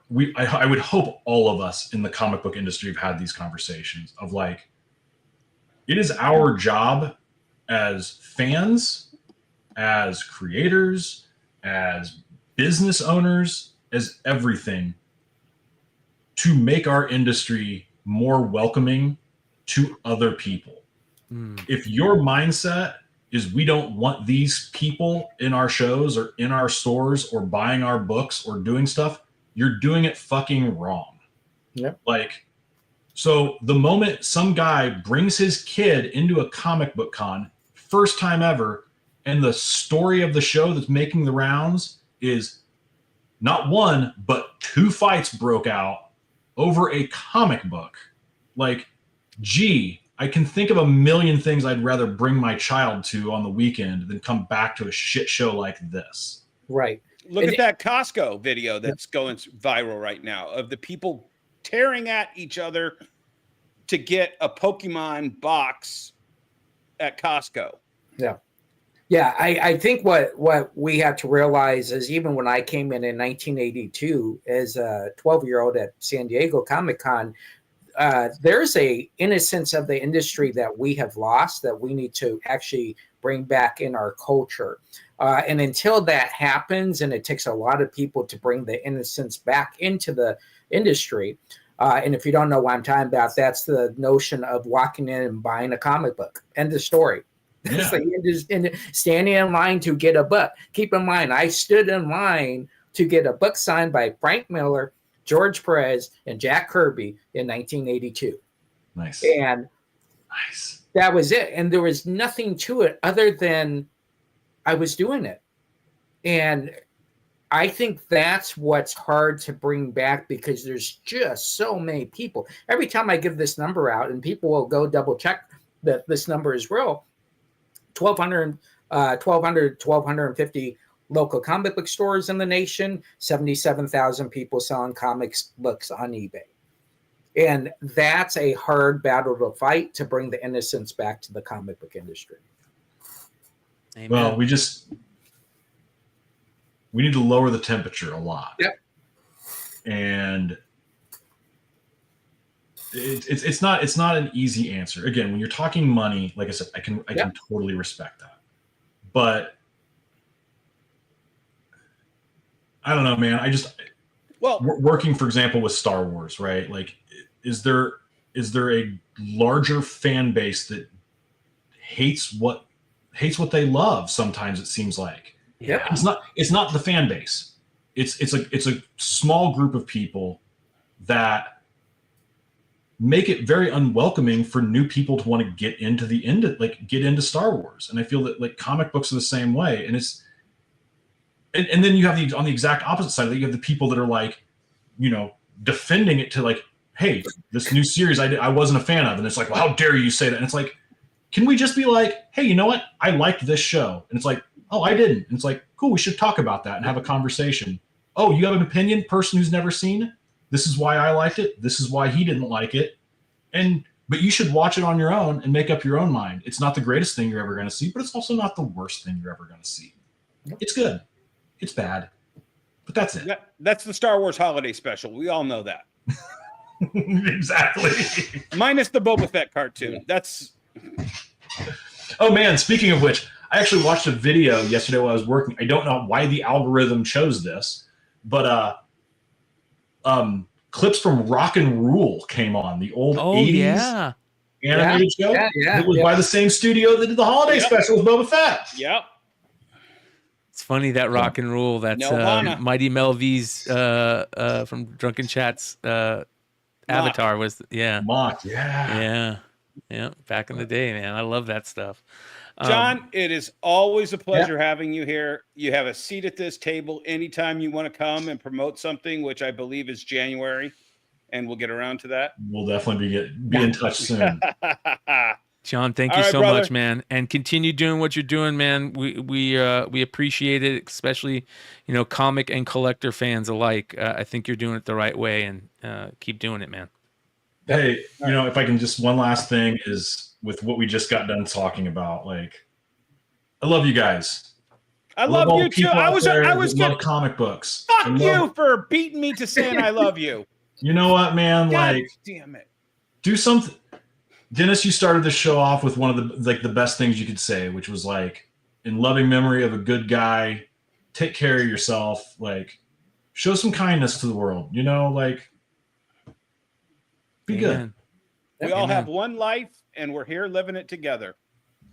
Amen. Thanks, John. Have a good one. Yeah, man. Good night, brother. We'll talk to you soon. All right. Okay. Later, brother. Adios. John Tyler, Christopher, ladies and gentlemen. He's that the was best. Dude. The fucking best. That's why I love it. Yeah, and he's part of that generation that all have the same mindset. They have great mission statements. And I think they benefit. The difference that they have is Momoko, Artgerm, Chew, all these guys didn't live our culture and our tradition. So they're just drawing stuff. And I don't want to be that blunt, but they're just drawing stuff. That's what they're doing. Well, that's what this show is about. And introducing these guys that we love, Jesse, Brian, and I love, to you guys, so you can see we know his passion, we know his story, we know his history. And it's similar to Polito's, right, to Tucci. Tucci, all of these guys, Tommiotti. Everybody has that story. But here's the best part. We all started at comics, and we all end up at different spots. Right. And and just like he said, even the flippers, even the speculators, even the punching Momoko guy, we all make this industry up, and it's about shaping it in the form that we want to shape it in. Yeah. I think the one thing before we get into all the news that came out, I think the one thing that has changed is, I have to start where I started. because I can't go into the 70s, but I can say in the 82 and up, most people selling comics collected comics. That was just a very plain and simple. If you collected comics, you sold comics at some point and you traded comics. Where a lot of people now that sell comics don't collect comics. They don't trade comics. They don't even have their own personal collections. And so and there's nothing wrong with that. I'm not saying there is anything wrong with that, but that's the different culture that we're dealing with. So as the 35 and up, that generation is moving away. You got this new generation that brings in a new way on how they even read a comic, or even if they touch a comic. There are people out there that collect comics, have never touched a comic before. Yeah. Or read comics, have never touched a comic before. And I think that's crazy. That's missing the most important part. Before we get into our news segment, I want to remind everybody, there's 62 of you watching live right now. We only have, how many likes do we have? 37. 37 likes, you guys. Half of you lazy bastards. Hit that like button. It helps us out immensely. For a live show, the chat or the viewer engagement, which includes live chat, like button, and subscribe buttons if you're not subscribed, help us immensely. They tell YouTube to put us in the algorithm for more people to see the show, and that's the easiest way that you guys can help us. It's free. It doesn't cost you a penny, and it's much appreciated by all of us. I want to also remind people of a couple of other things. I want to do my due diligence and also show some love for some of those other said creators and friends of the show and family here. A big shout out to Brian Polito, Jimmy Palmiotti, Amanda Connor, and Billy Tucci for their new Kickstarter. It's called the Deadly Trio, Doomsayer #1. This is like a first. Just launched today, right? Yep.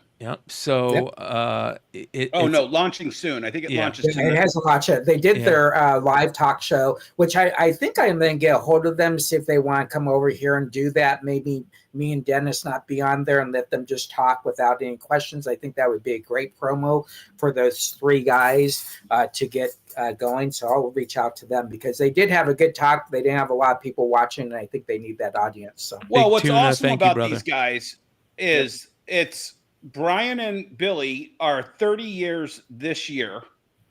Jimmy, I believe, is 31 or 32 years. He's 2 years more than them. Right, 32 years in. Amanda's just shy of the 30-year mark, right?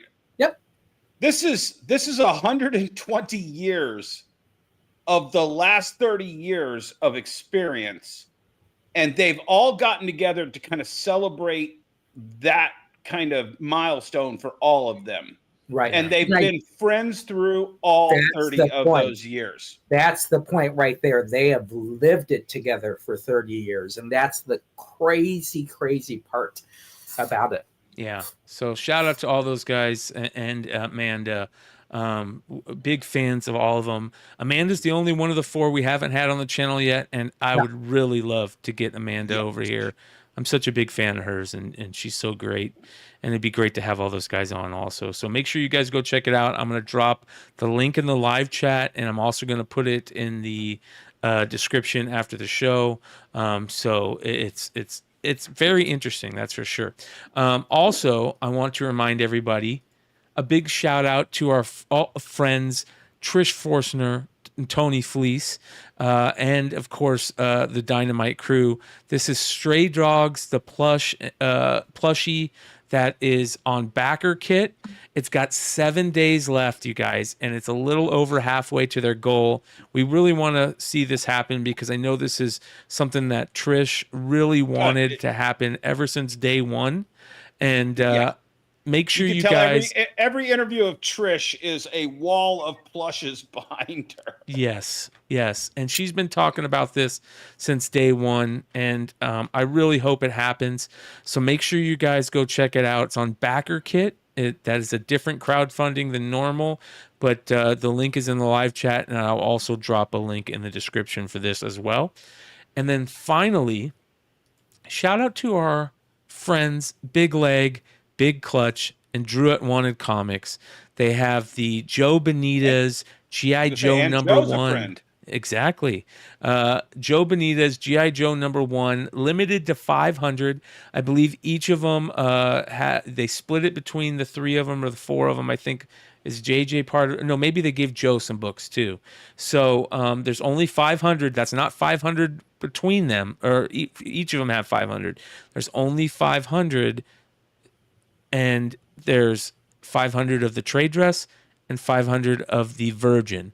You guys can go to either bigleg.com, that's BIGGLEGG.com, to get a set. You can go to Big Clutch's website to get a set. You can go to Drew at Wanted Comics website to get a set. So make sure you guys go check that out. This just dropped the other week with the G.I. Joe number one release, which was very, very good if you guys haven't had a chance to read it. So make sure you guys go show those guys some love because we love them over here. All right, let's get into our news segment because there was a couple interesting things that happened this week. Jesse, one of them being the Forbes article on comic sales. They're saying that comic sales have slipped for 2023. They're getting the numbers for 2023, and that they're asking, are they due for a rebound? What did you think about this, you guys? I thought it was a very low informational process they did on their numbers. Again, we fail in this industry, especially in the news world, to actually take the real numbers. We're not using real numbers. We're using the small percentage of the industry, less than 10%, to come out with these numbers. That makes no sense. That's the first thing. I'll go one step further, Jesse. Yep. This article was written by Bryan 2 years ago, compared to Bryan now after doing this show for 40 episodes. Yep. Yeah. And that's what Bryan, when you read that, that's what infuriated people like Jesse and I watching your show. Was they had this much information and they extrapolated it to this giant thing, which they're not realizing. Just like you said earlier, the stories aren't there. Sure, the art looks pretty and it's a spectacular, and you know all of the covers look great, but the story isn't there. That's why Something Is Killing the Children is still on a top 10 list. That's why Nikki Barucci is having huge success with all of these reboots of retro vintage. Well, I don't even think that, but that's still, those numbers could be in here. But when we're not using, when you say the comic book industry is down, but you don't use all the platforms the comic book industry is in, that's what makes this article FUBAR. When you see what's the first thing you ask when you're in a meeting and you're talking about numbers? You say, the very first thing you say is, when someone gives you negative numbers, you go, where do we lose that from? Mm-hmm.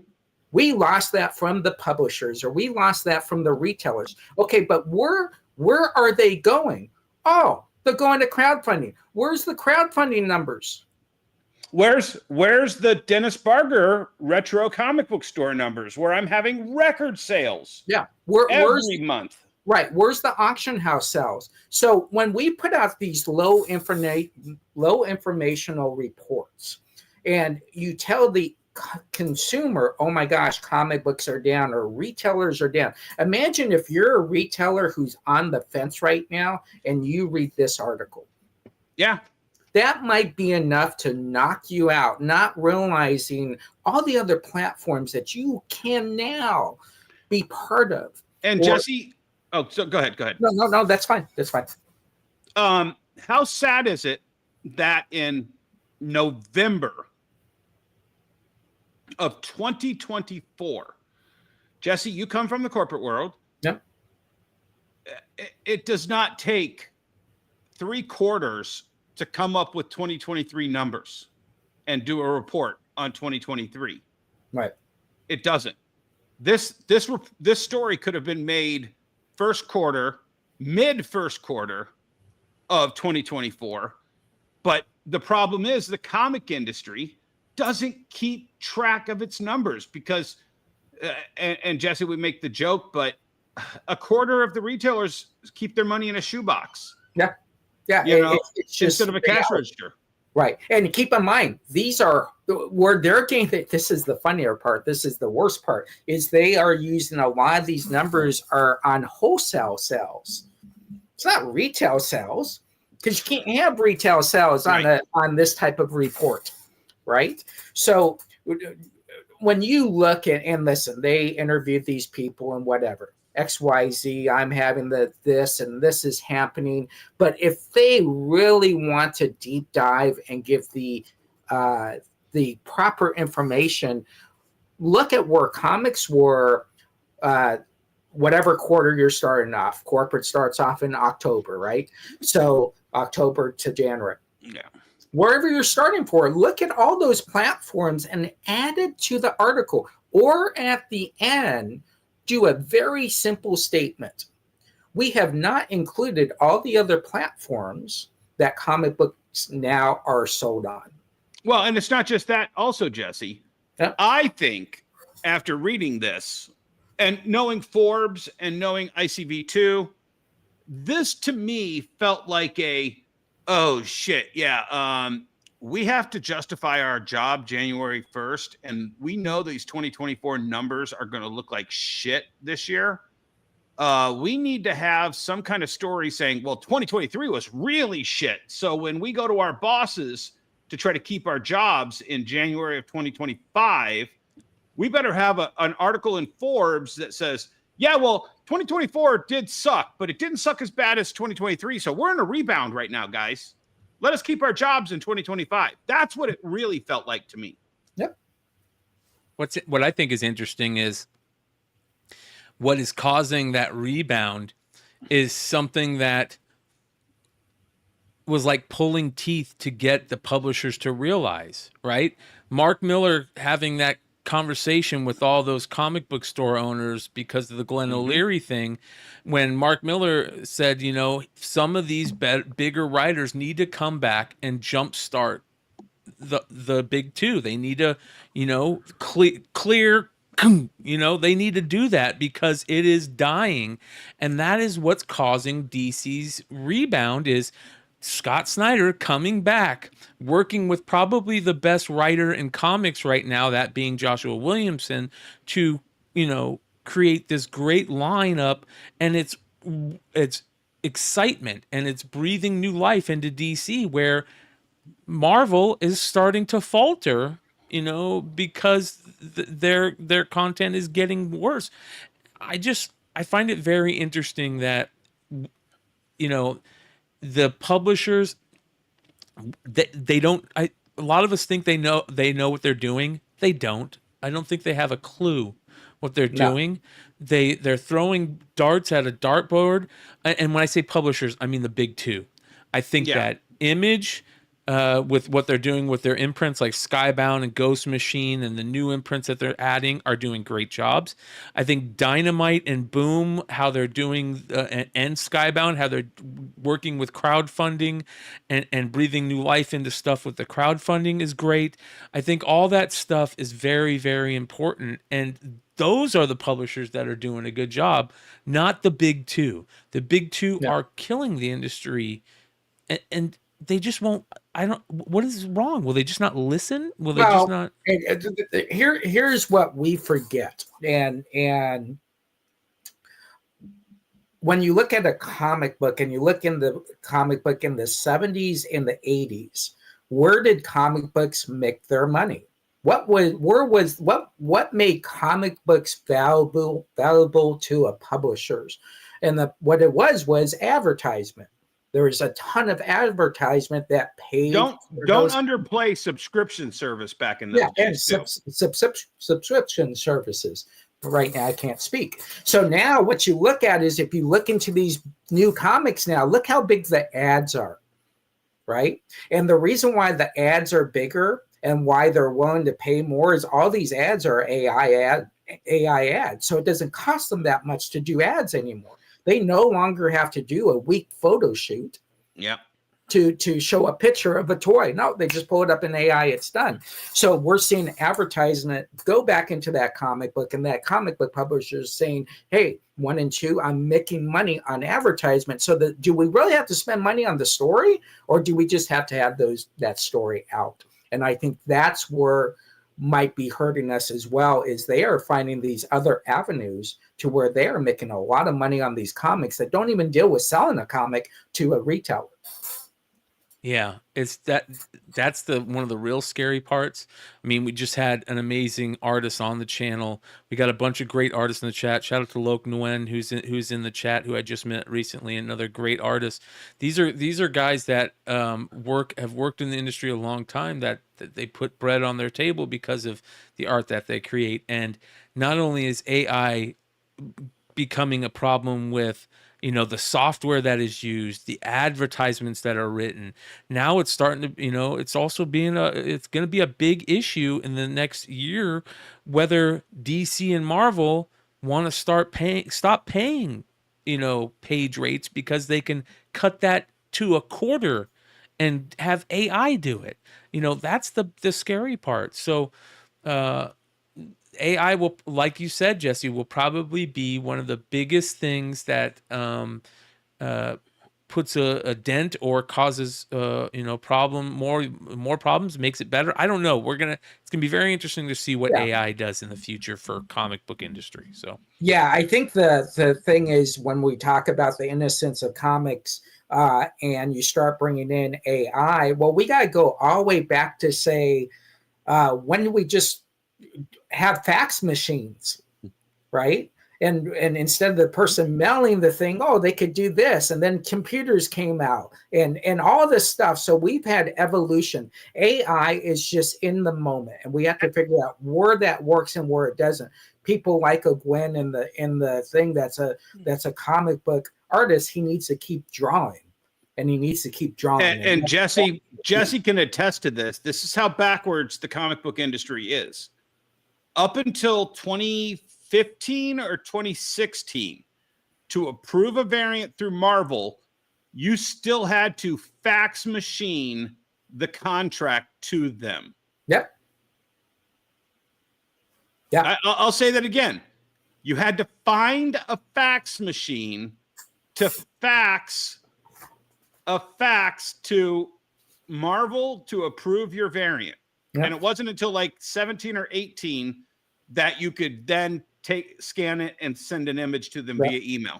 Here's a prime example. This is my title form in Florida. I have to fax this to the title company, who then faxes it to the DMV, because that's the only way they will accept it. So they haven't evolved, and that's fine with them. Yeah. Right. But faxing, all this stuff. So I think what we want to look at is the future comes. We've always had these pivot moments. Not all of them have been successful. Right. And we will see where that lands. What corporate companies have to figure out is always cost. What is cost? Can we still have artists, but can portions of that book still be AI, which is ads, back page, that type of stuff? And I think if they come to common grounds, I think we'll be fine there. So yeah, it's very interesting. That's for sure. So we'll keep an eye on it, and we're going to be getting more and more of this data coming. Another big story is the CGC lawsuit is at an end, and 8-year-long legal battle. They have been awarded $10 million, and CGC has to pay that to poly couple Matt and Emily Myers. So it's very interesting. Jesse, you can talk a little bit about this. These, and Dennis, I imagine you too. These guys, these two people were big in the game, and they haven't been able to do anything for 8 years. So yeah, and they were technically the only person in the game. Yeah. Well, so real quick overview on this. These two, well, this guy and his wife, I think at some point just kind of also became it. He came up with ways to restore comic books that nobody was thinking of doing. He came from, I believe, the restoration of the art world. Yep. And so he was coming up with ways to color match the ink per dot on vintage comic books to restore cracks and stuff, you know. So he was doing a full art restoration as if you were working on the Mona Lisa, to make a long story short. Well, at the time, Matt Nelson ran CGC's comic restoration and pressing company, but he was closely affiliated with CGC. Then he kind of came into the fold at the point at which CGC was like, hey, go find out how these guys turned a 4.0 into an 8.0 to make sure they're not doing any hinky stuff over there. And he went over and he looked at what they were doing, and they showed him a lot of what they were doing, and they couldn't find any problems with it. Then they were like, yeah, just cut these guys out. They're doing too good a work. We can't do work anywhere near this.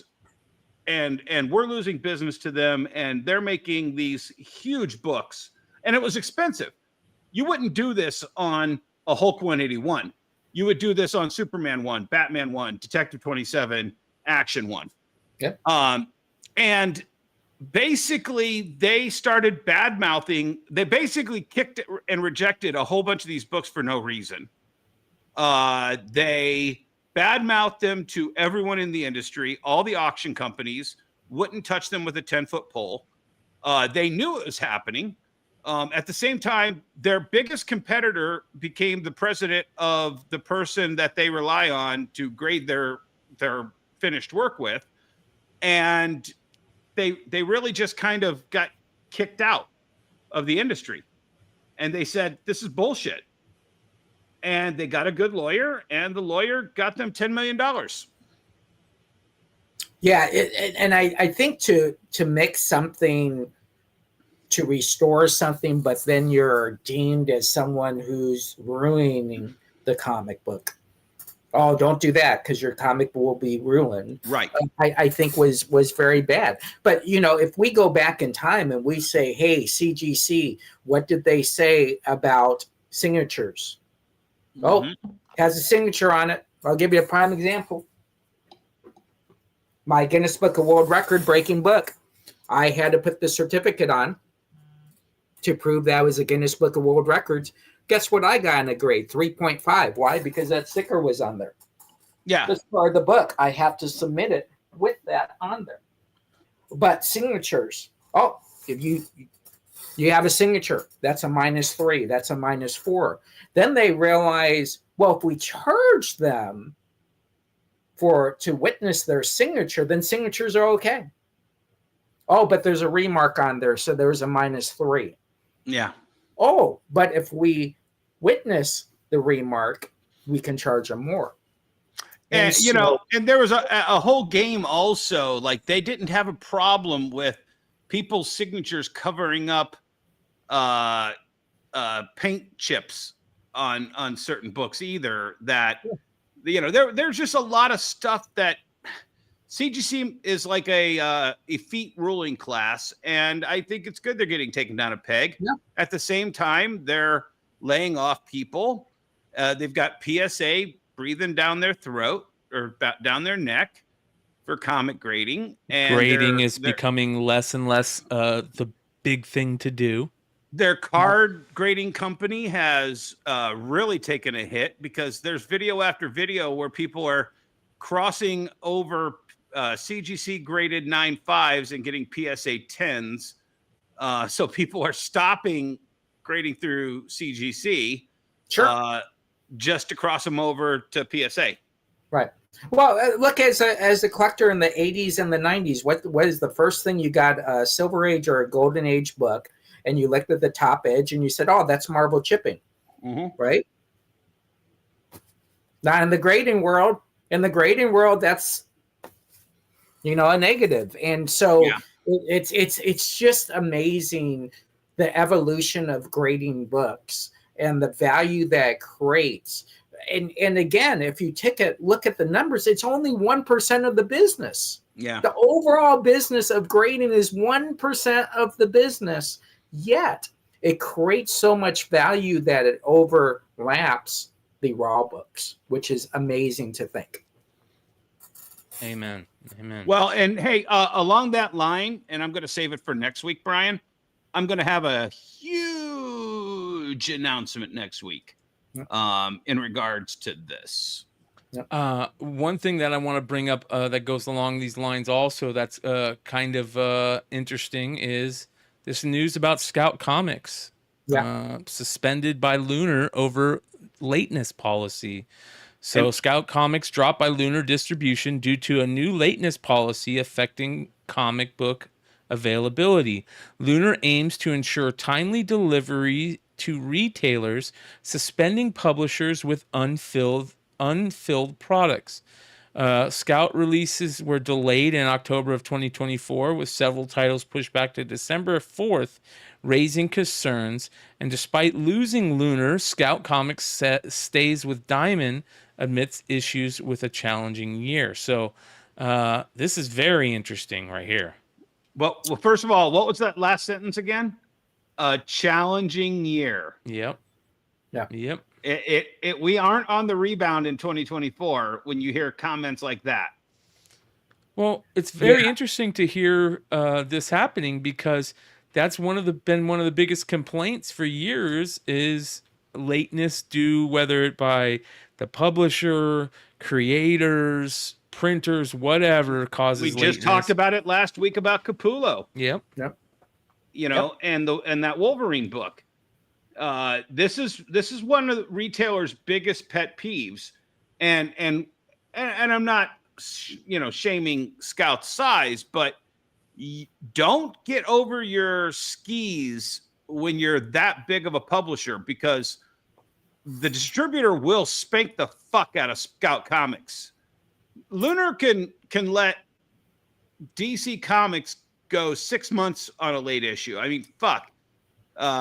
We're still never going to see the end of All-Star Batman and Robin. Jim Lee and Frank Miller. Okay. I just saw Rob Liefeld finished parts of a page for Image United, on his Facebook. They're never going to spank Marvel or DC or Image, but Scout, if you try to bite off more than you could chew and then you're late with all of it, they're going to spank you. Yeah, and I think what hurts Scout on outside looking in, if I was outside looking in as a put on my corporate hat, I would say, Scout, you spend so much time selling your product on Whatnot and eBay. You're selling new issues on Whatnot. Guess who else is trying to sell those new issues? The comic book store that bought them. Yeah. So when you get into lateness, and this is great that these publishers, creators, JTC, first thing he said to us, listen, I got a limited time. Why? Because I got a deadline I got to meet. Yep. But when you have a publisher, because when they get delayed, here's the problem with a delay on issue number 3. You're a month late. Now that means issue 4 is going to be late. Now issue 5 is then be late, and issue 6 is then be late. Did you notice that time frame too? Yep. They were late in October. What happened in October? New York Comic Con. Yeah, New York Comic Con. So and all Scout was probably at New York Comic Con, fucking around, having a good time, trying to get their name out there, but they weren't getting their books in. Right. So listen, when articles come like this out from the publisher, this isn't about Scout Comics. This has nothing to do with Scout Comics. What they're saying to everybody else, all the other publishers, see what we can do. Mm-hmm. And that is what's going to happen. And that was that whole Capullo debate. Yeah. Yeah. And so you hold people's feet to the fire. You take care of because if your book doesn't come out on time, there's 2 things that happen at the comic book store. That sub is then drop the book, and that sub is then take that $5 and buy it on a new title. And keep in mind, if Scout has 4 or 5 titles, that's 4 or 5 titles that someone might be collecting, all 4 or 5 titles, because they might be a Scout fan. The Brian, can you pull up cover price? Mm-hmm. Pull up Scout. I want to see what Scout even publishes now. I mean, I'm so out of the game, I really don't even know. Yeah. But yeah, Jesse's right. This was absolutely a message. And here's the thing. It's a weird message because it's Lunar sending that message. And the end of it is, oh, but they're still over at Diamond, and I find that kind of ironic that, Diamond has been relegated to taking whatever the other distributors don't want at a certain point. Right. And I would also hold the distributors, the warehouses out to gain the product out to the stores on time. So there's a lot going on in the background I really can't talk about right now because it's, privileged information, but everybody as a whole in the distribution line needs to get together. I just had a comic retailer talk to me today, and I was like, oh, hey, are you getting this Toy Wave? And he goes, well, I ordered it from Diamond. We'll see if it shows up. But I don't have a lot of faith in that because I also ordered the McFarlane movie Maniacs from Diamond, and they said, oh, I'm sorry, you're not getting those. And then 2 months later, they all showed up on Diamond clearance liquidation. So it looks like they only have a couple of books that are presently being published. Lipstick Clicker.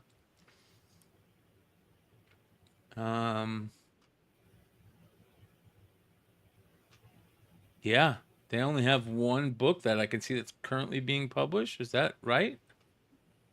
I'm not for sure. Chat, anybody know if Scout's got other books? Lipstick Clicker is the only one that I can see that's present. You can go to scout.com and okay, what issue is that? Because it says 2023. Here we go. Yeah. Okay. Upcoming releases. So yeah, that's a lot of books, and not to be able to get your books out on time, that is a issue. We don't know if that's a printer thing, but if it's a printer thing, I would think the distributor would give them, the warehouse would give them a pass. That is a lot of books for a publisher of Scout's level, though. Right.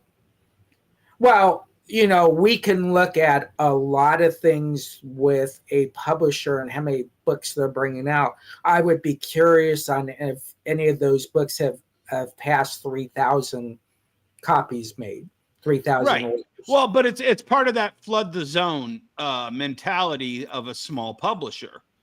Like, oh, well, we don't have as many books as Boom, or we don't sell as many books as Boom, but we have more titles than them. Right. We signed this guy to a deal, and we signed this guy to a deal. And when you start seeing places like Distillery and, a bunch of these other smaller imprint publishers, it makes you wonder, well, where's the quality at? You know what I'm saying? Right. And apparently Lunar called them on that. Hey, your arrival quality is not up to our snuff. Right. Go to Diamond and prove yourself again. Yeah. Well, the chat says Lipstick moved to another publisher. Oh, yeah. Wow. There we go. So yeah, there's something more going on there for Lunar to make that statement when they made it. Yeah, and I just want to let everybody know that I think going forward, we're going to try to bring you at least 3 to 4 articles every week just to get our opinion on it. So you have some stuff in the mainstream. Not a lot goes on that is newsworthy in the comic book world, in the industry world. Yeah. Brian has thousands of stories he can talk about, but in the industry world, it is so small. It's like trickle. And sometimes these stories come out because they get talked about someplace else. They weren't supposed to talk about it, and then they're forced to talk about it. For instance, when I was with Diamond and I was doing my exclusives, 90% of my product was shipped from printer to me. All right. I never had to wait for Diamond to ship my stuff. Why? Because I didn't want 3 people touching my books. I wanted my books directly shipped to me. Diamond, here's your money. Thank you very much. I appreciate it. And that might not be norm anymore. But what happens in the comic book industry is a trickle thing. And a lot of it is so trivial that it doesn't even matter. It's old news. Most stories that come out, this is the funny part in the comic book industry. Most stories that come out to fruition happened 6 months ago. they're so late into the news cycle because they do try to control the information that gets out there. That ICV2, if you look at the 2 people they got the information for the article, it's crazy. I mean, I don't know if it's necessarily our show, but do you guys want to get the Selling Superman guy on here? Selling Superman guy. Who is the Selling Superman guy? I'll give the brief history and where I fall into it. So this guy's father was part owner of a Detroit comic book store. And when the store would get really good comics in and great collections, he would cherry pick the ones he would want for himself. At the point at which, and I'd have to look in my messages, he has a short box of 181s.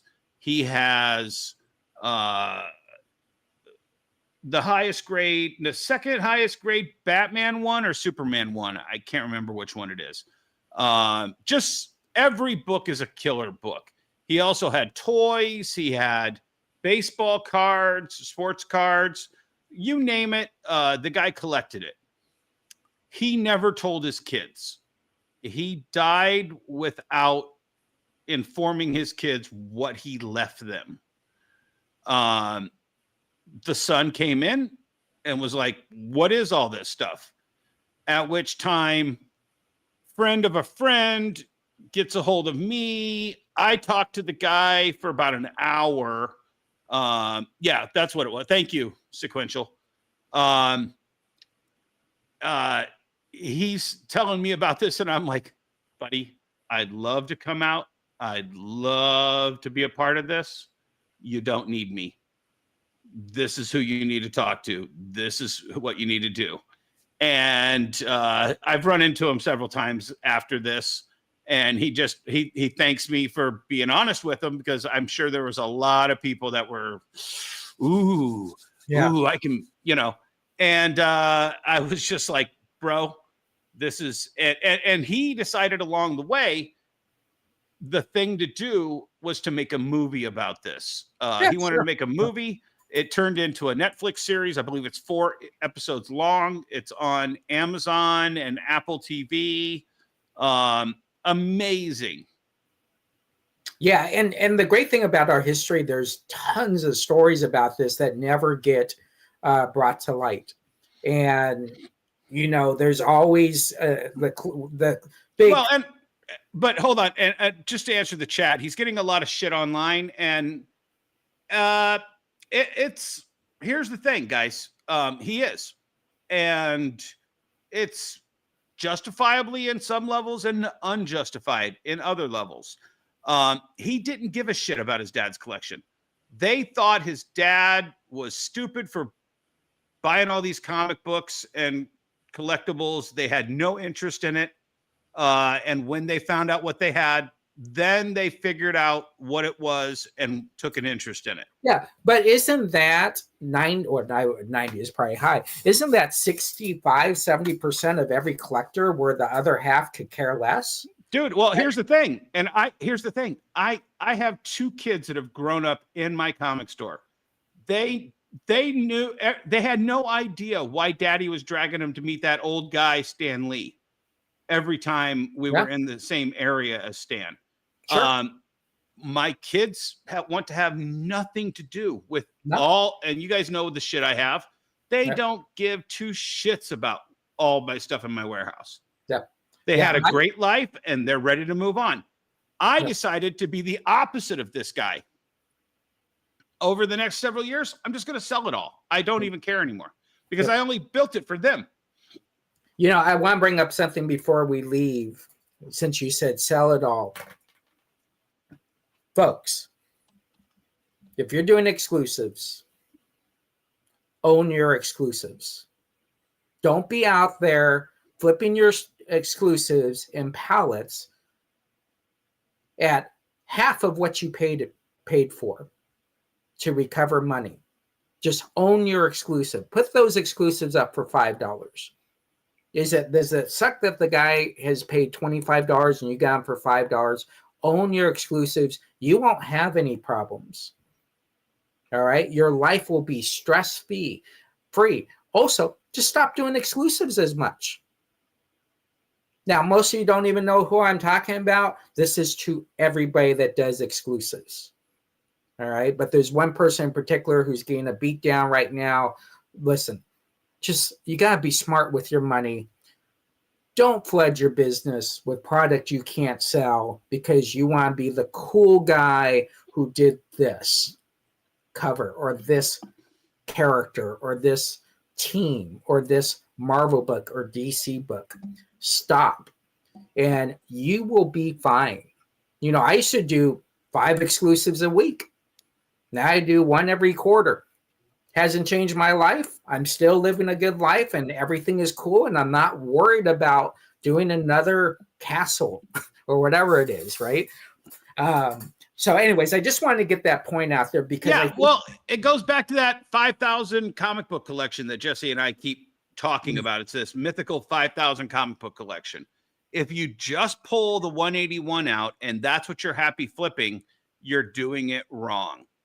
There's people for the other 4,999. You need to train yourself to sell all the comic books all the time. Yep. Yeah. When I go through a long box, I sell every single comic in that. Even if it's a damaged book, I will find a home for that damaged book. Our job is to buy and sell comics. But when you get into the exclusive world, and listen, I've done over 400 exclusives. I know there's guys that have done thousands, but those are the guys we're talking about, right? It's cool. You get your name on the cover. Awesome. Great.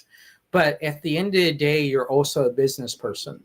And you have to be careful on flooding your market with your brand, with product that you can. If you can't sell it, and it's your exclusive, how the hell is someone else going to sell your book that you can't sell with your brand on it? That's Brian, the crazy part. I just sent you 2 pictures. If you could pull those up and go one at a time, because they kind of represent something. The first picture is over the weekend, and I haven't even posted this online. I've been so damn busy. Over the weekend, I think it was four short boxes. 4 short boxes and like a stack. That's awesome. Yeah. I'll buy these all day, every day. They're all really gorgeous books.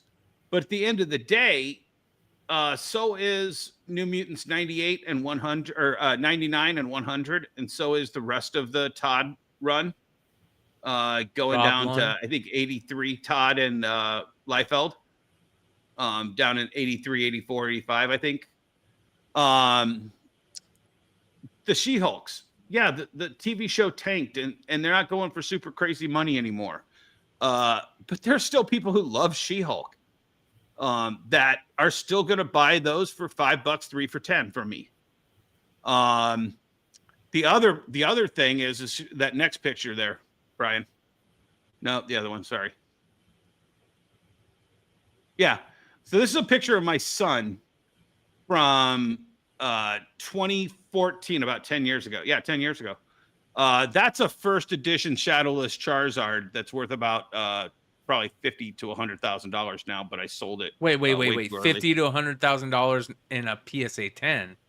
That one was so minty, you wouldn't even believe it. I got $1,000 for it about a year after this picture, which was insane money at that time. I can't argue. But that's a better memory for my son than having all those Charizards sitting around in a box for him to find after I die. Yep. You know what I'm saying? Abbott, I don't know what that company does. I'm talking about in general, everybody. Stop selling your exclusives out in mass quantities. That's who I'm talking about. I'm talking about technically everybody. Yeah. So not one particular person. They can do whatever they want. I don't care what they do. I'm more saying be smart in what you're buying, what you're putting your name on. Don't devalue your brand.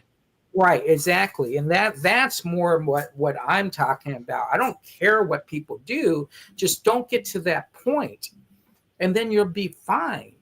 So anyways, I just want to get that out because I see it on the internet every single day. And people literally showing, hey, I bought this book for $40 from this brand, but this guy, it has 10 of them selling them for $10 each. How did that happen? And people hold the original creator of that book, the creator of that comic book store, responsible for those actions. That's what they do for those type of customers. Most customers don't care because once they buy it, they never look it up again. That's most customers. But in this world where, JTC was talking about it's about the money, those customers, you don't want to devalue your product. Right. It's just put it away. Dennis was talking about how he holds his comic, and if he only sells one every quarter, then it is what it is. Yep. Doesn't devalue his brand. Yep. Right. You don't have to put together groups of people to sell off all your stale variants. Yeah. Right. Yeah. Go ahead. No, I was just going to say, I get invited all the time to be part of groups. And once I hear there's more than one person in that group, I'm just not interested. Yeah. Well, my best variant ever got torpedoed because my partner and my one and only partner wholesaled them to a buddy of his to be nice to his buddy who wasn't part of the two of us. And he bought a lot of them to kind of make his end up. And the book still, it never materialized. It was my Dejervik Ultimate Fallout Virgin.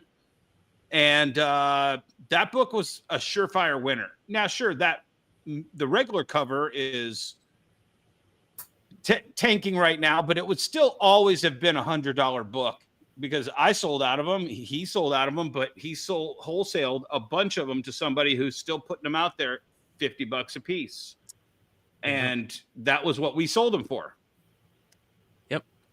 Well, at least he's keeping them at what you sold them for. Yeah. All right. Yeah. So, there was some a couple things before that I want to say before we go tonight. I want to say the chat was great tonight. There's something about a healthy live show when the live chat can have conversations in the chat that has nothing to do with the show. And I love I'm looking that. over there. I'm like, what the fuck are they talking about the judge? I want to do a big shout out to that said judge. So shout out to Righteous Flipper and of course Red Hood, because Red Hood's uncle, the one who had a comic shop in Corpus Christi that Red Hood worked for from whenever he was knee high to a grasshopper to when he decided to leave to shut down the shop, was nicknamed the Judge. And said judge created a character in a comic book that was the very first Mexican American superhero, Relámpago. And this is an amazing story that at some point I would love to have Red Hood and maybe a Righteous Flipper on to talk about, get more down and dirty into, because it's an amazing story that I don't think gets enough love and recognition. And I would love to shine some more light onto it. So shout out to them for talking about it in the chat tonight, because it's a very cool What's story. funny about it is I have a customer who buys from me who bought from Red Hood when he was working in his uncle's store. Yep. And I can't remember the name of the store. I know it's not World of Comics, but it's kind of something like that. So again, that's why it's talking about the innocence of comics, is that if you really break it down and look at what's going on in the comic book world, if we can get back to even half of that, that would be awesome. And it is funny that you brought that up, because even when I do my live shows and I'm reading the comments and nothing is geared towards me, I'm like, what you guys are talking about your kid wrestling and you guys are going off on that. They're buying comics, but that's what chat rooms are about. I talk to Brian almost every time we talk. I bring up this Tom Grossi guy who does a great show on YouTube. He has 785,000 people that follow him. And if you read his chat, he probably gets 10,000 people in his chat. Maybe 10% are geared towards him. Everybody else are just having a blast and having fun. And even in comic book stores, when I first opened up the comic book store, because you see this in every single comic book store, Dennis. Brian, you might not notice this, but when they first opened, what did they have in their store for about the first year? They have couches. Oh, yeah. Right? They have tables. Oh my gosh, people can go over, sit down and talk to each other, because that's how we envision comic book stores. And then after a year, you're like, man, I could really actually make money if I had comics in where those couches are. Yeah. Right?